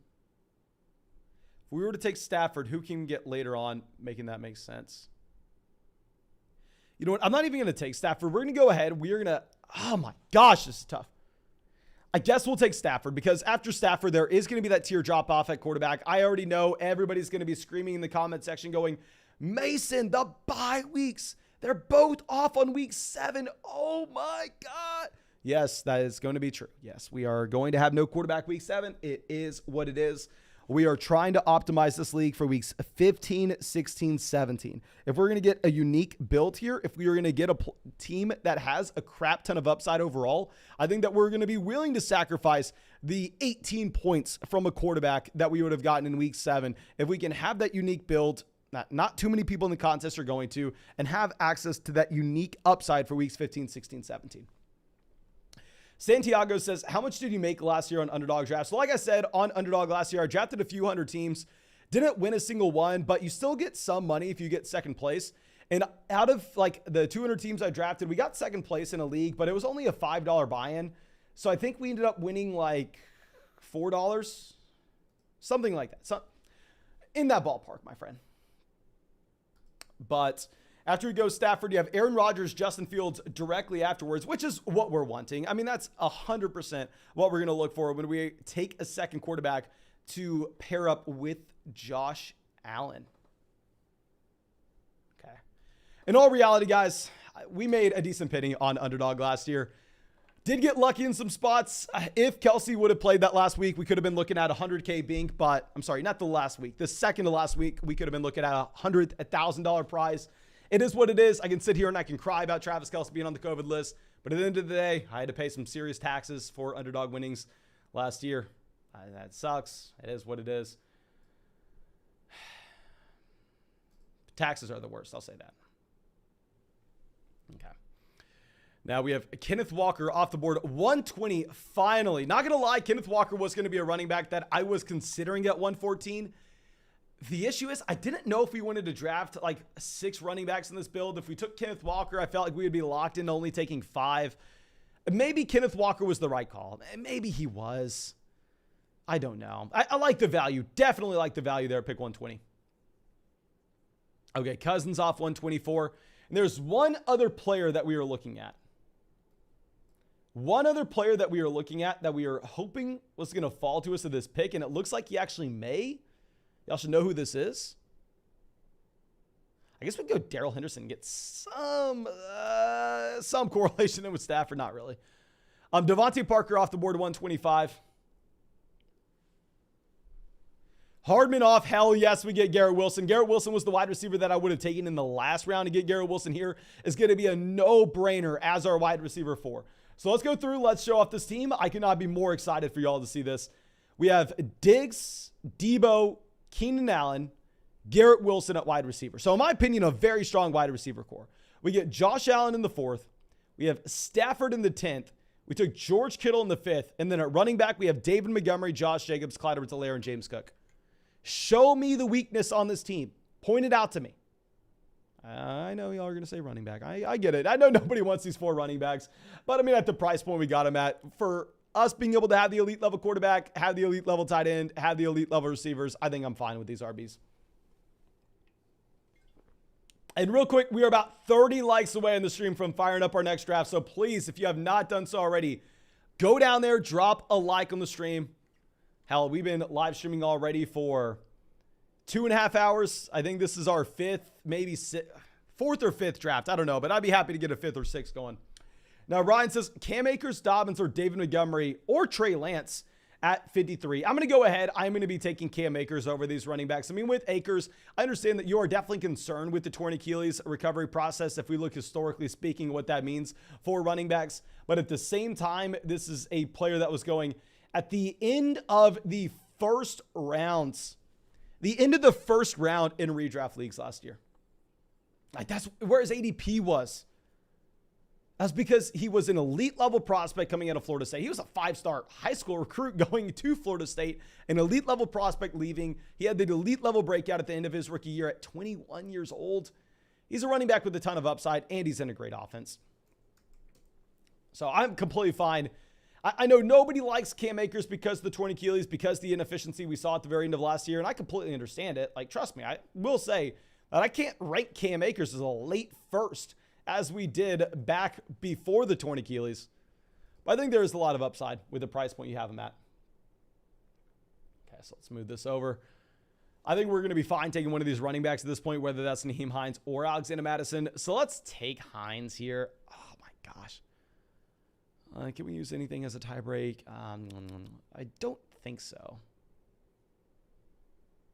Maybe we'll just use ADP as a tie break. Let's go with Nyheim Hines at our running back 5 spot. I would 1,000,000% go with Alexander Mattison in a league that wasn't best ball.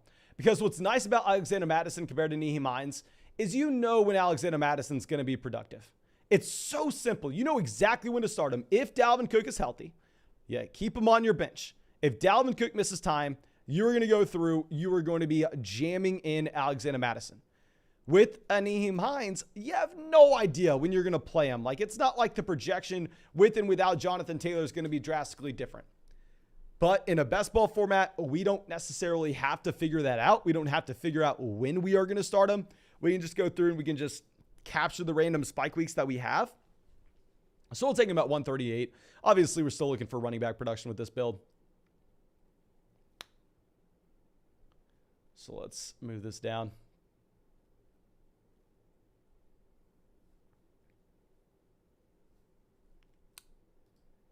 GB says, you're severely overvaluing the playoff weeks. If you keep drafting for weeks 15, 16, 17, you won't have any teams that make it there. My friend, I would agree with that if you're talking about private drafts. When we're just in a regular draft with 11 other owners, then 100%, I agree. I think we need to have that well-balanced roster. But specifically in these underdog tournament contests, if we're looking at payout structures and just the expected value from individual week performances, you need to be optimizing for weeks 15, 16, 17. It's been proven with the math. Hey, trust me, if we were not in a tournament style contest, I agree with you, but you need to be making your adjustments. Okay, so now we have Wandale off the board, Robbie Anderson off. So you have a lot of wide receivers gone. Dear God, these receivers are flying. Sammy Watkins even off. Sammy Watkins, 147. Jarvis Landry, 148. Dear God, look at this. Look at this. Alexander Mattison was a running back we were considering in the 12th. Looks like if we wanted, we could potentially get him in the 13th. But in reality, I'm probably not taking him if I'm going to be honest with you. There's one other player that I'm really looking at. Kenny Golladay, 149. So all these wide receivers are just flying. And you know what? Good thing we took wide receivers early. Do we take a wide receiver? No, we're going to go ahead. We're going to take Pat Freiermuth. I think with Pat Freiermuth, he's a good enough tight end where we're only going to have to draft 2 at the position. So it is going to put us up in a very nice spot in this draft where I know some people may say we should go 9 wide receivers, but when we start 3 receivers in a row with Stephon Diggs, Deebo Samuel, Keenan Allen, to be honest with you, I'm kind of fine with where we're sitting at the wide receiver position, even if we just stop at 8 guys. So I think having the 2 very respectable tight ends with George Kittle as well as Pat Freiermuth, having the 2 respectable, great quarterbacks with Josh Allen and Matthew Stafford, I think this will allow us to draft 6 running backs with this team and 8 wide receivers. I think this will be a 2-6-8-2 build, and I could not be more excited about this. Okay. Ryan says, has he done any of the Pomeranian yet? This is a Pomeranian draft. I wish this was a $250 big dog draft on Underdog. I wish it was, but sadly, it is what it is. Let's move this back around. You have Paris Campbell off the board, 155.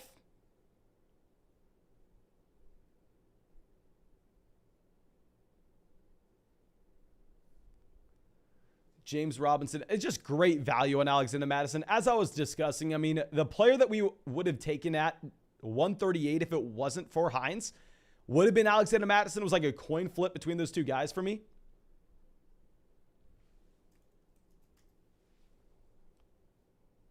Okay. So we have Hunter Henry Gesicki going here at the turn. Probably a good thing for us to see these tight ends off. Like we have Kittle and Freiermuth. Like get these tight ends off.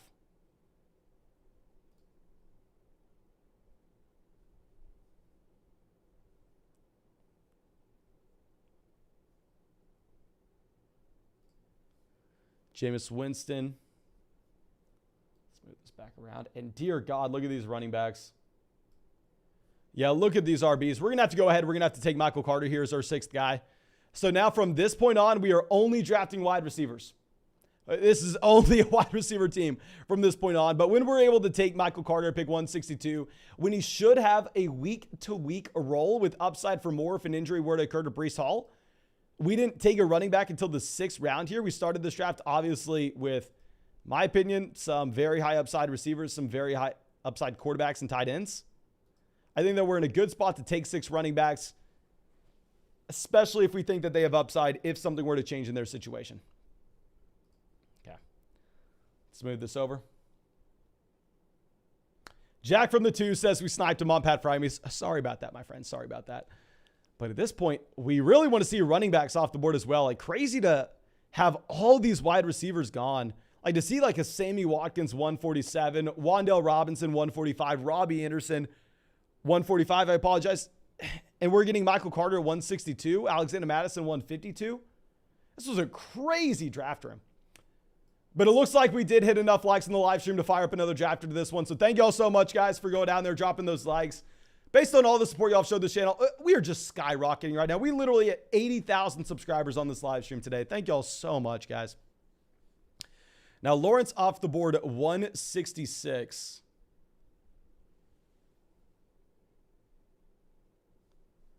Good for us. Get quarterbacks, tight ends, running backs all off. This team on the clock has 9 receivers. They go David Njoku as their first tight end. Yeah, how do they have 9? I guess they're going with that hyper fragile build. They have CMC, Akers, and Kareem Hunt. But very hyper fragile. Corey Davis, 169. I'm assuming that we get another tight end off the board for them, whether that's Robert Tonyan or Tyler Higbee. They go Robert Tonyan. Please, please, please, please. Van Jefferson gone. Van Jefferson was a no-brainer selection. By far and away the best wide receiver value at this point. And at the same time, we had Matthew Stafford. So when we took Stafford at 114, we were 100% looking for Jefferson on the way back around. It is what it is. It's not going to be the end of the world. Let's go through. We can only look at wide receivers at this point, ladies and gentlemen. We can only look at wide receivers. Colin coming out. Thank you, my man. Says, who's your favorite team, Mason, or has fantasy made you just a fan of individual players? I hate to say this because it sounds so lame. It is so lame. I 100% understand. And I genuinely wish I was a fan of an NFL team, but I'm not. I moved to Tampa last year. I'm no longer in Tampa, but last year I was in Tampa. I literally told myself I was going to be a Tampa Bay Buccaneers fan. They had just won the Super Bowl, and I'd be watching the Bucs games with my friends, and I would completely forget that I was even supposed to be rooting for the Bucs. I'd just be like tracking what we were seeing from Leonard Fournette, what we were seeing from Chris Godwin with their overall usage, and wasn't even really rooting for anybody in the game. I wish I could root for a team, but my brain's way too broken for that. Way too broken. Okay. So let's move this down. So usually what I will do is like, I will be rooting for teams like players that I really like. So like, y'all know, I'm probably going to be rooting for the 49ers this year. I really like George Kittle. I really like Trey Lance. I'll be rooting for the 49ers. I've drafted a crap ton of Chiefs players this year. So we will be rooting for the Kansas City Chiefs to put up a lot of points. But in terms of rooting for a team, I wish I did. In reality, I don't. Like, I like rooting for my guys too. Like, even someone that I haven't drafted a lot this year, like a Sammy Watkins or an Odell Beckham Jr. I'm big fans of those wide receivers, or even an Allen Robinson. I haven't drafted a lot of Allen Robinson, but I really love all those 2014 NFL classed wide receivers. So I'm going to be rooting for guys like that.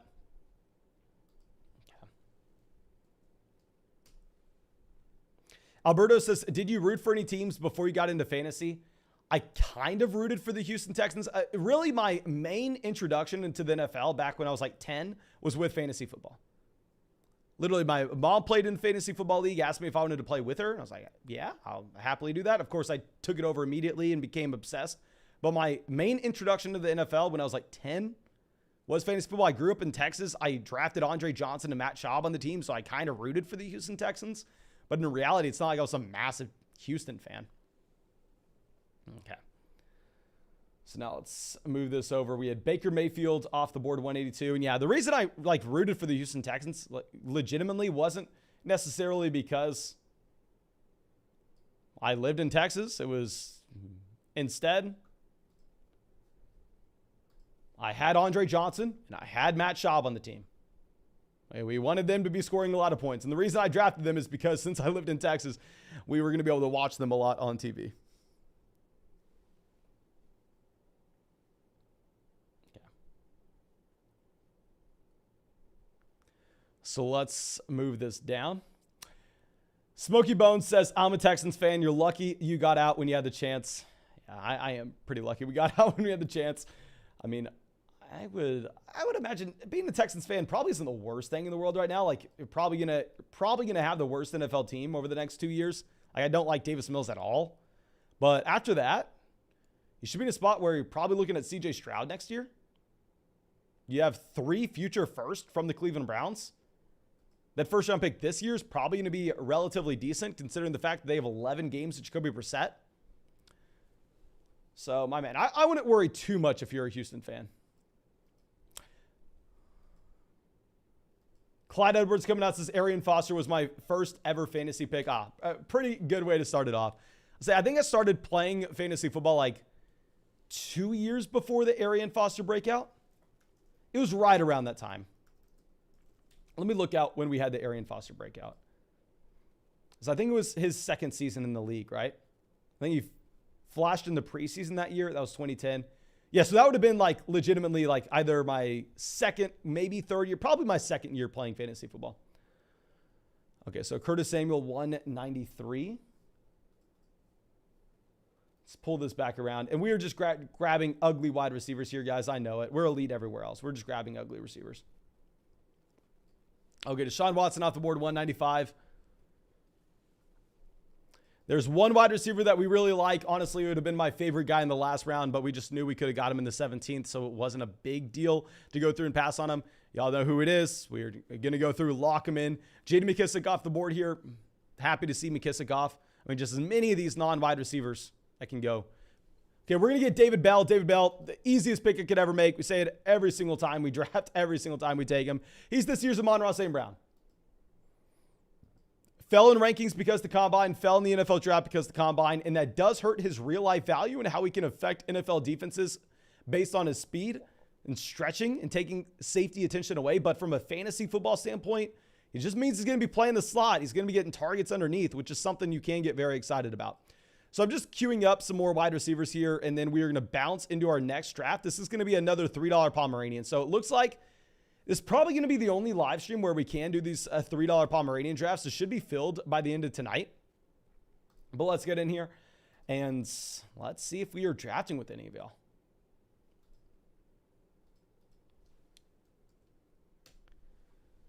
Oh my, don't do it to me. Don't do it to me. Okay. I mean, 11 and 12. What's the real difference here? What's the real difference that we are going to be looking at? And like I said, if y'all want me to stop complaining about the draft picks that we have, you need to write a letter to Underdog Fantasy. Tell them to only give me picks inside the top 5. Write that letter. Let them know that we only want picks inside the top 5. And it would benefit you because you wouldn't have to hear me complain anymore. Maybe they can fix that. Obviously, they can't, but it would be pretty nice to only have picks inside the top 5. Now, let's see. And, of course, if you want to get in our next draft, we do this every single night on the live stream. Make sure you go down there, drop a like on the stream, subscribe to the channel, and we draft on Underdog Fantasy. So if you want to draft, you got to have an Underdog Fantasy account. I mean, you should have one already so you can get in some best ball drafts anytime you want. No time commitment at all during the season because they're best ball. And when you go and sign up for Underdog Fantasy and use promo code FLOCK, they're going to match your first deposit dollar for dollar up to $100. You are going to get our 2022 fantasy football rankings. You are going to get our 2022 fantasy football draft guide. And you are going to get that with legitimately just a $10 deposit. A $10 deposit, you're going to get a 300-page draft guide. Y'all have no idea how hard I worked to get y'all that. But we have Jimmy's a part of the flock here, getting Cooper Kupp at 5. Fallon, yeah, I can never say it, but obviously a long-time member of the flock at 4. I think L. Sanders is Lorenzo as well. I think they're a member of the flock at 2. And I don't know if I recognize any of these other names. Let me know if you're in this live stream right now and you are in this draft with us. Now let's move this back around. We have Stephon Diggs at 7 here. Okay, we are on the clock in the other draft. Let me make that wide receiver selection in the other one. Okay, we ended up getting Odell in the other one, which honestly I really like with the Stafford build.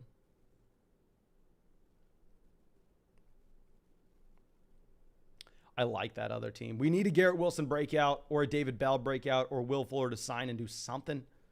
We need another one of those depth wide receivers to be okay for us, but that other team's very strong. Okay, so Adam's off the board. Are we going to get...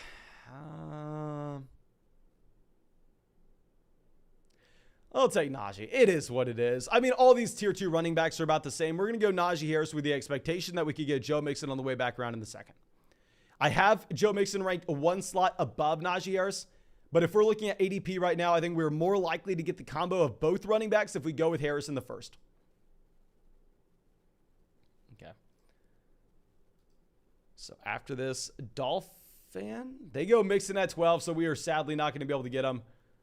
It is what it is. Let's see what else they decide to do. I mean, at this point, I think we're either going to be looking at Kelsey or we are going to be looking at Lamb.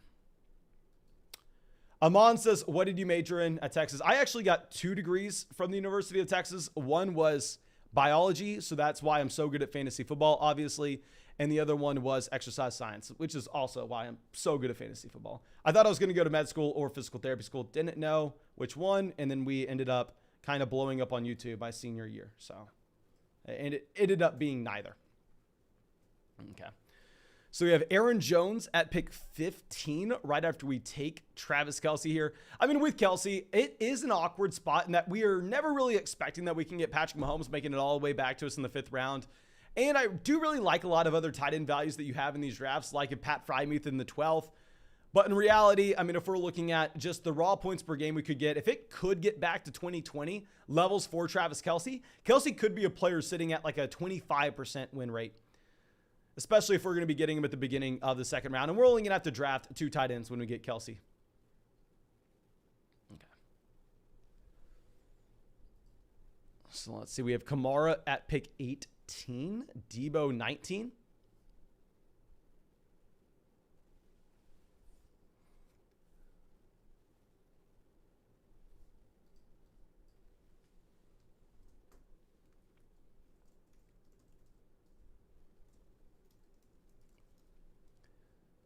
At this point, it's not like we can sit here and root that these guys are going to pass on any individual player.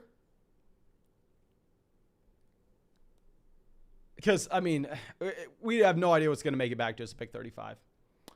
Evan coming out says, Super Bowl prediction, question mark. Okay, so if we're going out on a limb here. I want your Super Bowl predictions as well as in the chat.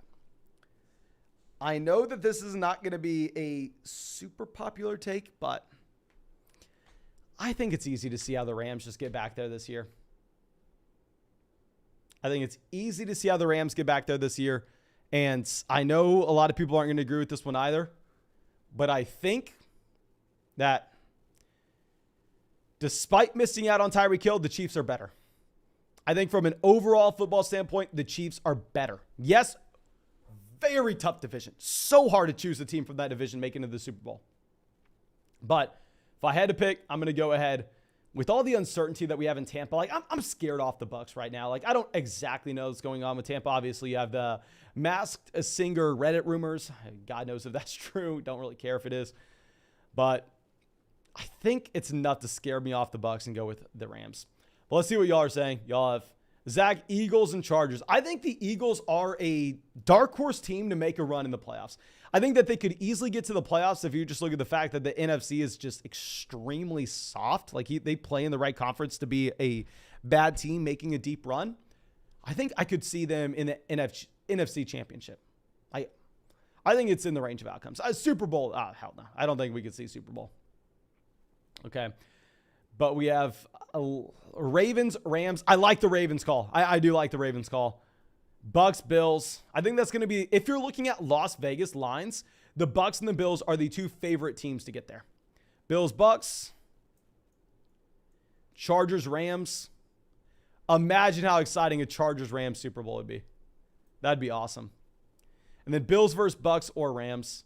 Rams, Bills. Kansas City, Green Bay. I almost wanted to say Green Bay. I think Green Bay is very appealing as well. I think both those teams that lost out on stud wide receivers, I don't necessarily think we need to panic on either.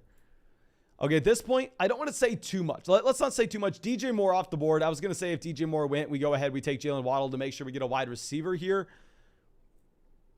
Knowing that this team on the turn, they went back-to-back running backs with a combination of Joe Mixon as well as DeAndre Swift.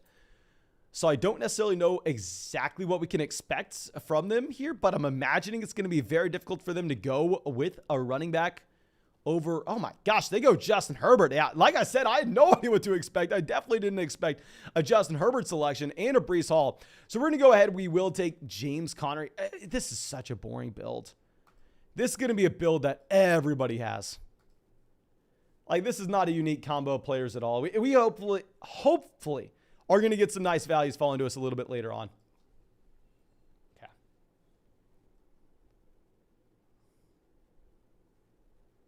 Now we have Jake says, Chiefs 49ers rematch. Oh, I would be running so many victory laps on those Justin Fields truthers if we end up getting a Lance Super Bowl. You don't even know. You don't even know. Monroe coming out says, a 12-team PPR format, keeper league. I'm keeping Najee Harris in the second round. I have the number 2 overall pick. Where do I go? CMC, Derrick Henry, Justin Jefferson. Thank you, my friend, of course, for supporting the channel. And in my opinion, you got an easy decision here. You go with Christian McCaffrey. Here with CMC, this is going to be a running back that, of course, you're worried about drafting based on what we've had over the past 2 years. But looking at the ceiling that we had in 2019, even a raw points per game basis that you got from 2020 as well, if he stays healthy, Christian McCaffrey breaks fantasy football, and it's that simple. The only player I take over Christian McCaffrey in fantasy this year is going to be Jonathan Taylor. That's the only guy I'm taking. Now, Jerry Jeudy off the board here, pick 42. I really hope we have a value that we like making it back to us. Really do. It's going to be a tough spot to be in.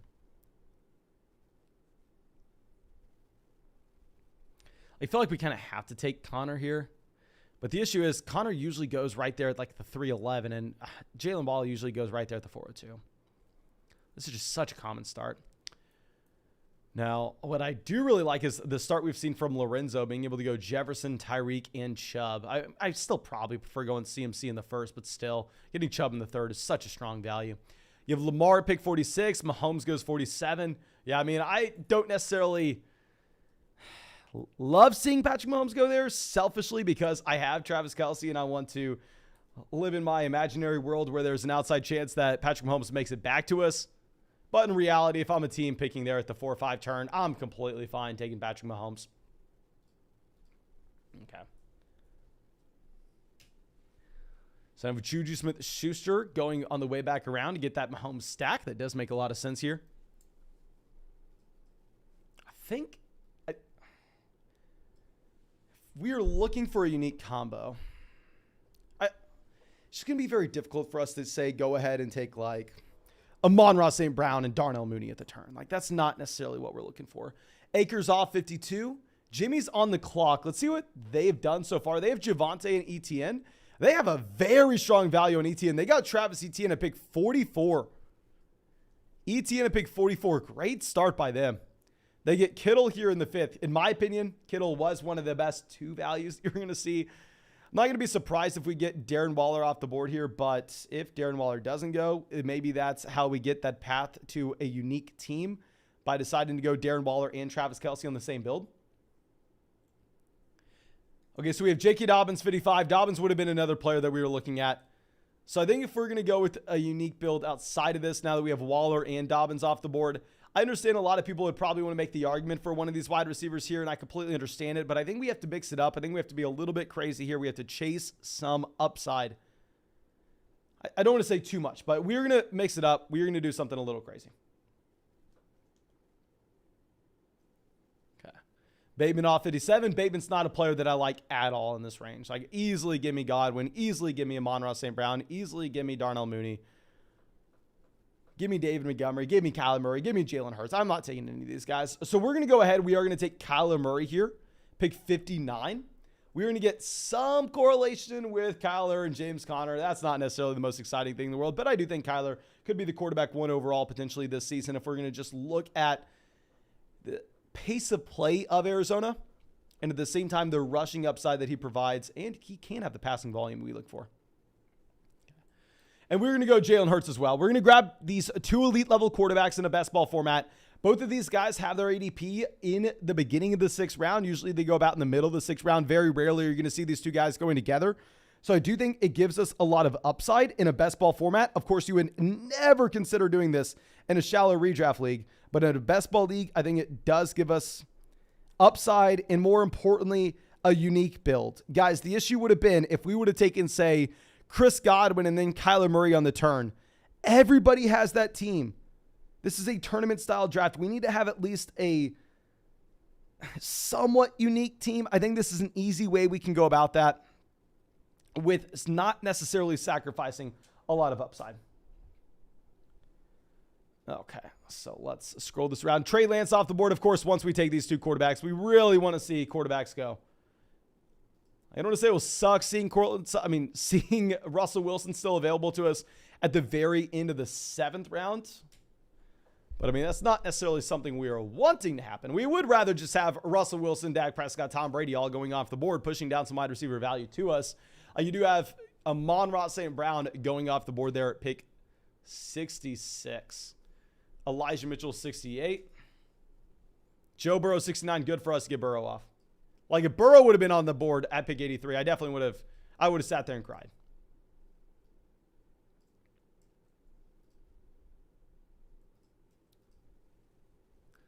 Okay, so let's see what we're getting after this. Brandon Ayuk, 70. Adam Thielen, 71. We still need receivers. 100% we need wide receivers on the way back around. We only have Jalen Waddle so far. Now, y'all know I'm a Waddle fan. Y'all know I'm a Jalen Waddle fan, so I don't want to sit here and act like it's the end of the world. Russell Wilson gone. Perfect. Hopefully we now see Dak Prescott, Tom Brady. Get Dak and Brady off. There are a decent amount of players that I would like in this range. To be completely honest with you, I'd imagine that we're probably going to end up taking a running back at the end of the 8th. Just knowing how I expect the board to fall from here. Falany on the clock. They have 1 quarterback, 1 running back, 3 wide receivers, and a tight end.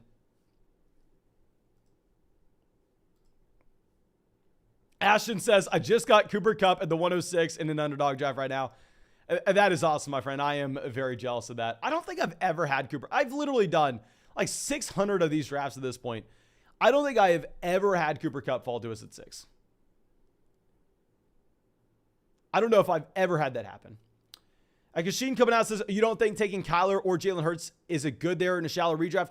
No, in a shallow redraft format, it is fantastic to take one of Kyler Murray or Jalen Hurts here. But in a shallow redraft format, you're never going to take 2 stud level quarterbacks. It just doesn't make sense from a roster construction standpoint. Edmonds off the board 81.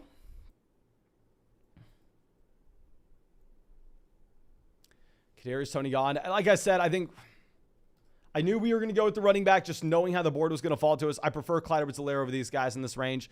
And I understand a lot of people are going to say, okay, well, Mason, this team on the turn, they only had one wide receiver. They kind of have to double tap the wide receiver position here. Very good point. But at the same time, it's tough for me to do anything else other than just freaking take Clyde Edwards-Helaire. And we will go ahead. We'll take Chris Olave here.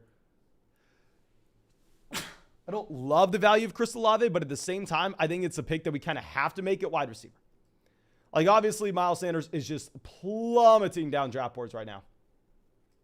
Plummeting down boards. We don't need another running back. We can't take quarterback. It's not a great spot for us to just take TJ Hockenson when we already have Travis Kelce. So let's go ahead. Let's take Chris Olave at 86. Just kind of throwing our hands in the air at this point. What we really would have liked to see is we would have really preferred to have a DeAndre Hopkins, Christian Kirk, a Davante Smith, a Drake London, a Mark Cooper, a Kadarius Toney, any of those receivers falling to us at 83, I'd have been very excited about. But to be honest with you, like, Hunter Renfrow is not someone I'm dying to draft. Like, I don't see a massive difference between Hunter Renfrow and then like Tyler Boyd, who we can get a pick 110. Okay. Let's move this back around.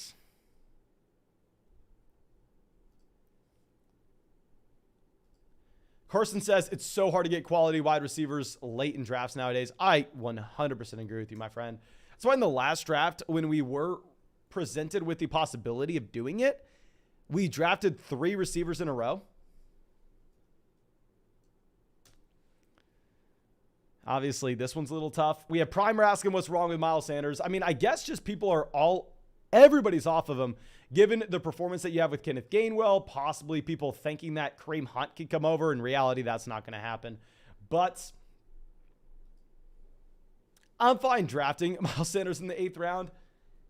I will say earlier in a draft in the live stream, though, we got him after pick 100. We got like Miles Sanders at like pick 106. So when we're knowing that he's going to be falling that far to us in some of these other drafts, it's hard for me to take him at 86 when we need a wide receiver and we're desperate for a receiver. Okay, so Rashad Penny, Dameon Pierce off the board. Dameon Pierce, not someone I'm dying to draft, to be honest. I'm fine with him going. Dawson Knox, 97. Oh, dear God. I can't imagine taking Dawson Knox here. Like, if you're looking at the running backs that are available, this does just seem like no man's land of tight ends.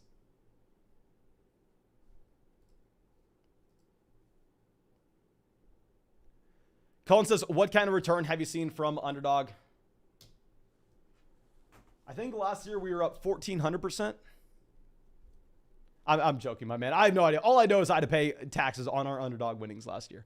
I'll leave it at that. I don't want to give it the raw amount of winnings that we had, of course, because just be an ass thing to do. But let you know we had to pay taxes on them. Kareem Hunt off the board here, pick 100. Antonio Gibson, 101. Gibson would have been a player we would have just taken if he would have fallen. Primer says, I hear Boston Scott is going to be a thing. Sadly, that is probably true. Like, oh my God. Can we just get rid of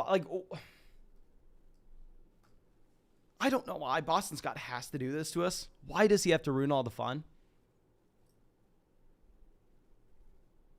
Ben says you have to pay taxes on any amount of profit. That is not true, my friend. That is not true. I believe $600 is the minimum that you have to pay for taxes. Dylan says, in a 10-team PPR, are you going with the guy like Juju Smith-Schuster or Michael Thomas, or the guys ahead of him like Brandon Cooks or Hollywood Brown or someone in that range? I would definitely prefer Hollywood, especially if you're in a 10-team PPR format. I'm assuming this is going to be just a casual redraft league. In a casual redraft league, especially if we're going to be looking at the potential to possibly sell high on Hollywood Brown after the first month of the season, considering the fact that hell. DeAndre Hopkins isn't going to be there. This should be a very good offense in general. Hollywood Brown commanded like a 24% team target share in Baltimore last year. I like the idea of going through and drafting Hollywood over those other options. Now, Zach Ertz off the board. Ertz would have been a player we would have considered when we had Kyler Murray here. We had Kelsey, so it's not like we were dying to draft him. Treylon Burks is the easiest pick I would ever make it. Easiest pick I'd ever make at 107. Giving us access to some wide receiver upside where we desperately need it. And at the same time, going to be a unique pick in that not too many drafters are able to get Treylon Burks this late, pairing him up with this combo of players. Claypool off the board, 108.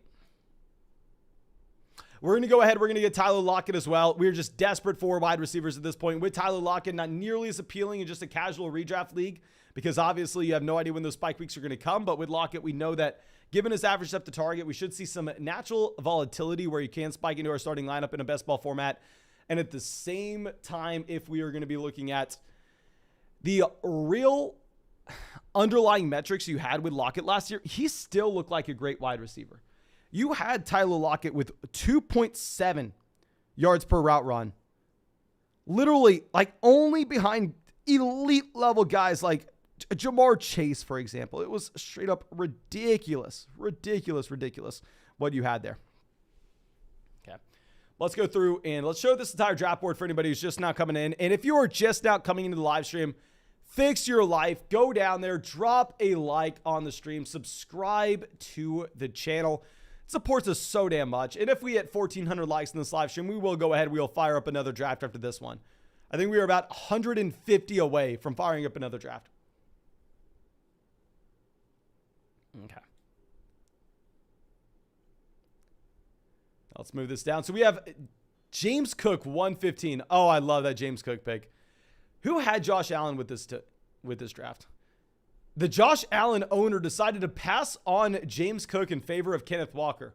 I'm fine if you want to take Kenneth Walker in round 10. I feel like to take him over James Cook on a Josh Allen build, though, it's pretty damn tough. Pretty damn tough.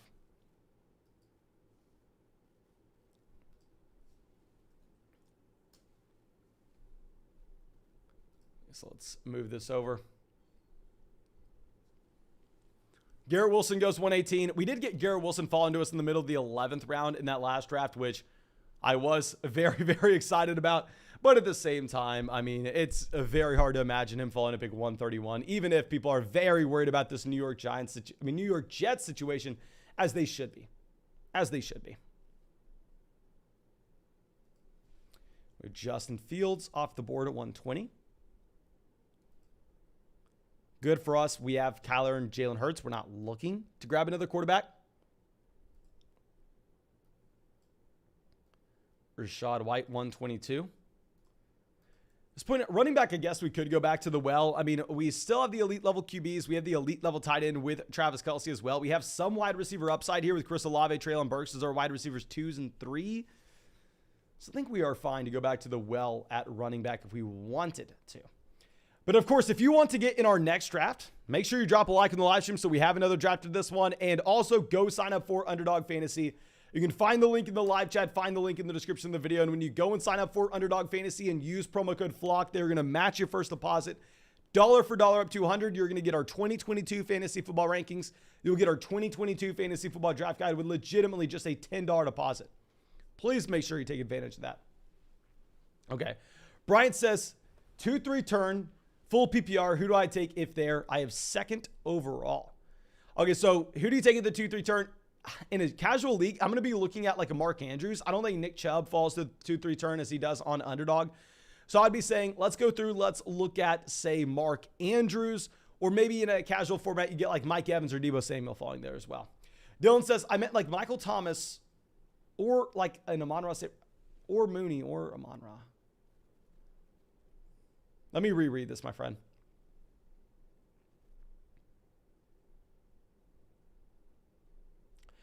Still, out of those players you listed, I don't 100% understand the question, but I am going to prefer Hollywood Brown. I am going to prefer Hollywood. I don't exactly understand what you're asking, though, my friend. Okay, so K-Saucy on the clock. They have one quarterback, one tight end, four running backs, and four receivers. Their tight end, they decided to take Zach Ertz from us with our Kyler Murray build. Irv Smith Jr. goes 129. Good for us, obviously, when we have Kelsey. We're not looking at Irv Smith Jr. here. Russell Gage gone. Russell Gage was going to be the player that we wanted. I think we go ahead. We grab Kenneth Gainwell. We get some correlation in here with Jalen Hurts specifically, as Kenneth Gainwell can catch those passes. And then we probably look to grab a wide receiver. And I honestly like continuing to build around the Kansas City Chiefs offense here with Mecole Hardman.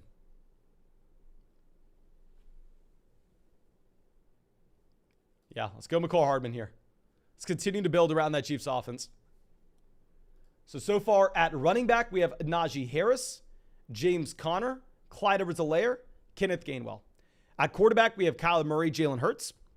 At tight end, we have Travis Kelce.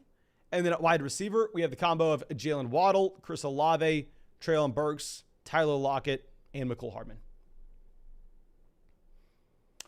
Paul says, do you hate Gabriel Davis or Courtland Sutton more? My friend, I do not hate any players. I hate price points of players. And when Gabriel Davis goes to the middle of the fourth and Courtland Sutton goes in the middle to the late third, it's pretty hard to pay that price in the majority of drafts. I would say as of late, I have found myself drafting more late third, early fourth round Courtland Sutton than mid fourth round Gabriel Davis. Now, King coming out says, hey, I did a trade. I traded Dalvin Cook and Alexander Mattison for Saquon Barkley and Courtland Sutton. I like it, my friend. I think you are moving. You are downgrading from Dalvin to Saquon Barkley. You are 100% downgrading, but it's not necessarily a massive downgrade. And to pick up Sutton, essentially for free, does make a lot of sense. Great move. Okay. So now we have Davante Parker, Jahan Dotson going off the board here at the end of the 12th, as well as Isaiah Pacheco. I guess Isaiah Pacheco, all he's done is replaced Ronald Jones in ADP, which I guess does make sense.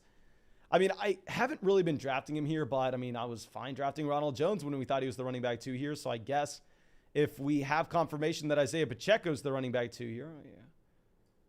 It's not like we ever thought Ronald Jones was talented. We just thought the Chiefs were going to put up a lot of points, so we should probably be drafting Pacheco.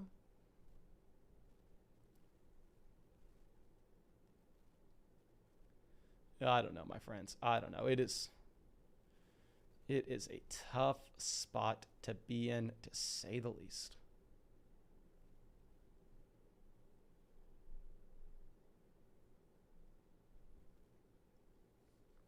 Okay, so Algeier off the board here, 146. Let's smooth this back over. Falany says 104 taking the ship. Let's go through. Let's check out Falany's team at the 104.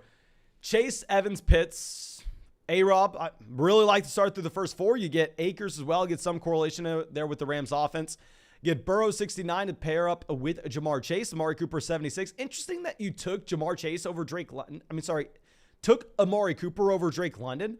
I think I prefer London in this format in a vacuum. And at the same time, when you had Kyle Pitts, you can get that cheap correlation in there with the Atlanta Falcons offense.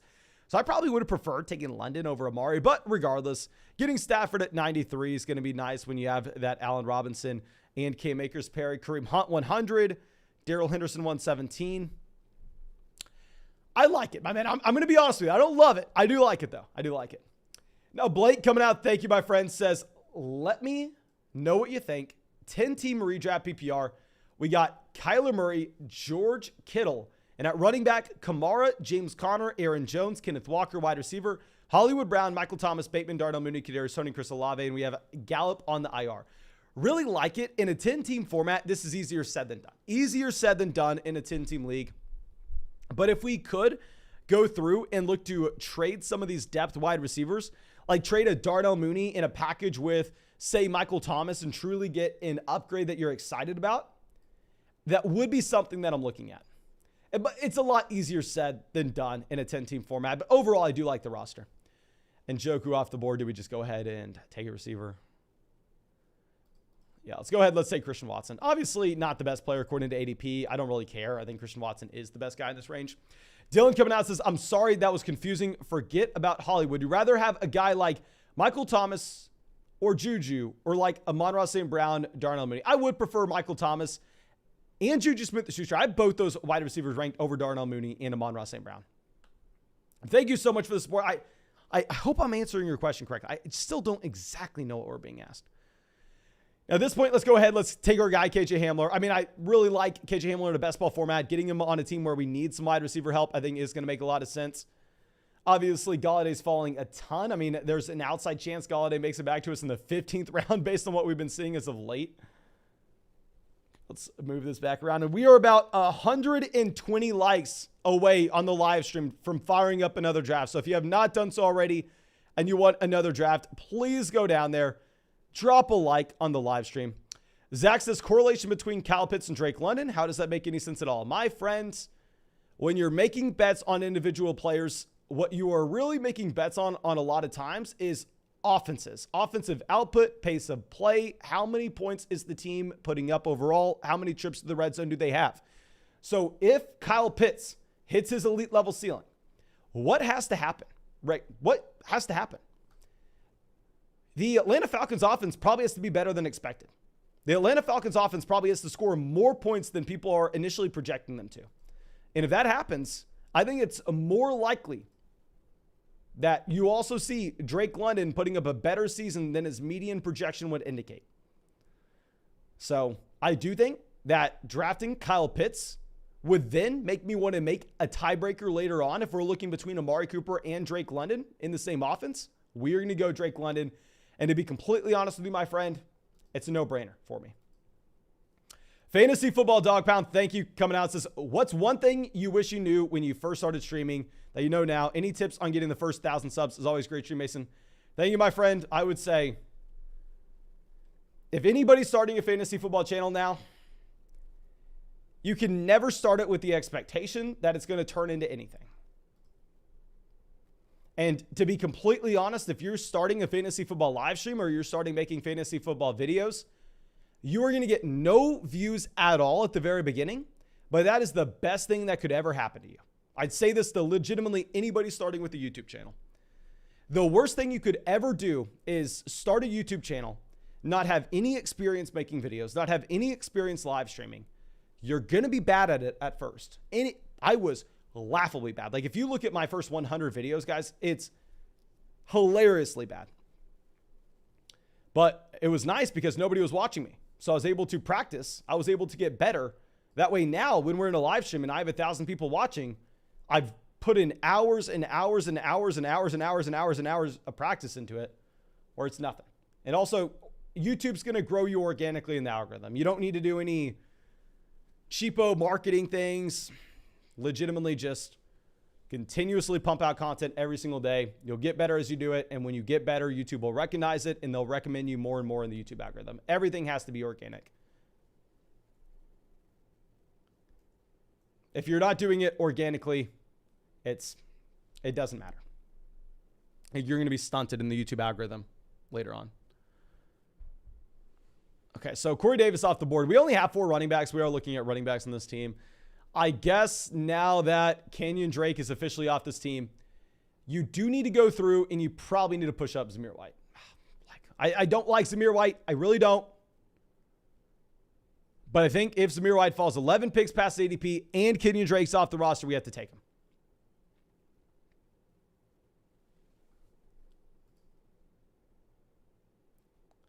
Okay. Baker Mayfield, yeah. So we are going to go ahead. We're going to take Zamir White. We will get one of these tight ends, whether that's Noah Fant or Evan Ingram on the way back around as our second tight end, and then we'll be done at the position. Very interesting teams for us so far. I really like this team. I think we did a good job drafting here. And we're going to get Noah Fant. Noah Fant, in my opinion, is in a clear tier above Evan Ingram. I think that's going to be a great pick, especially if we have Lockett here. Maybe Seattle's better than expected. But Leo coming out, thank you, my friend, says 10-team PPR. Jalen Hurts, Joe Mixon, DeAndre Swift, Justin Jefferson, Keenan Allen, Darren Waller, Gabriel Davis. Bench is Melvin Gordon, Miles Sanders, Tyler Boyd, Drake London, Cortland Sutton, and Mike Williams. Any ideas? Really like the team overall. I say this every single time. It's very lazy. It's the easiest thing to say. It's easier said than done. But in a 10-team casual redraft format, I am going to try to prioritize going through and taking one of these bench guys, whether that's a Cortland Sutton and packaging him up with Gabriel Davis in your flex spot and trying to get that elite level wide receiver in return. In a 10-team league, you're going to have options on the waiver wire where you can backfill that depth quite easily. So I would love to go through. I would love to try to get that upgrade. Like if we could say trade Cortland Sutton as well as, just throwing out a name here, Miles Sanders, and we could in return get A.J. Brown to pair up with Jalen Hurts with this build, I think that would make a ton of sense, my friend. And now Comp today says, what do you think of a 14-team redraft? Okay, so we have to lower our expectations dramatically if we are altering from a 10-team league to a 14-team league. What do you think of the 14-team league? 101, Jonathan Taylor, Josh. How the hell in a 14-team league did you get Jonathan Taylor and DeAndre Swift on the same roster? Deontay Johnson as well here. Great. Josh Allen. The depth looks like crap, obviously, but it's because it's a 14-team format, so that's what you're coming to expect. Great. I don't know how you did that. But a no-chill Bill out here. Long time no see, my man. Super happy to see you out in the live stream. Hope that you had a great offseason. Hope that you have already been able to get into your 2022 fantasy football draft. And if you haven't already, I hope you are relatively soon. Thank you so much for coming out, my friend. Okay. So now we have Darrell Williams off the board here, 192. We are wanting to see some of these crap quarterbacks go. Like a lot of times I'm looking at these crap quarterbacks in round 17, round 18. Not going to be one of those drafts, though, when we have the combo of Jalen Hurts as well as Kyler Murray. This is not one of those leagues. Ryan says, how do you feel about Breece Hall's poor performance tonight? I don't give a damn about any poor performance that you see in the preseason from a rookie. What we're looking for in the preseason is usage. Usage. So if we are going to be looking at, say, Isaiah Pacheco playing above Ronald Jones and getting the snaps with the first team, that is something that matters. That is something that we look at. If Breece Hall looked bad today, I don't really care. I know who Breece Hall is coming out of Iowa State. Okay. Carson Wentz off the board. A.J. Green gone. A.J. Green was going to be a wide receiver that we were looking at here to pair up with Kyler Murray. So let's see what players we could be getting. How strong are we at receiver? We have Waddle, Olave, Burks, Lockett. We probably need to go back receiver here. We're probably going to take the two wide receivers we've taken in every single draft today. Every single draft today. Malik Willis off the board, 201. Cedric Wilson gone. We're going to take Will Fuller, one of these wide receivers we've drafted in a ton of these. Hoping that he signs somewhere. Obviously, looks less and less likely every single day.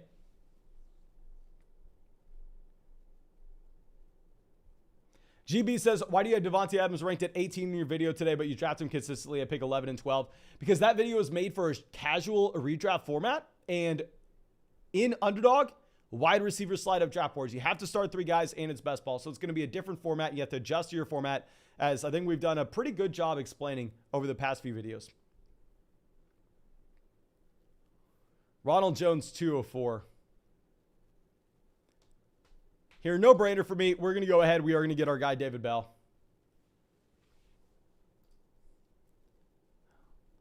Let's lock him in. This year's Amon-Ra St. Brown. We've been able to say it in every single draft so far because we've taken David Bell in like every single draft.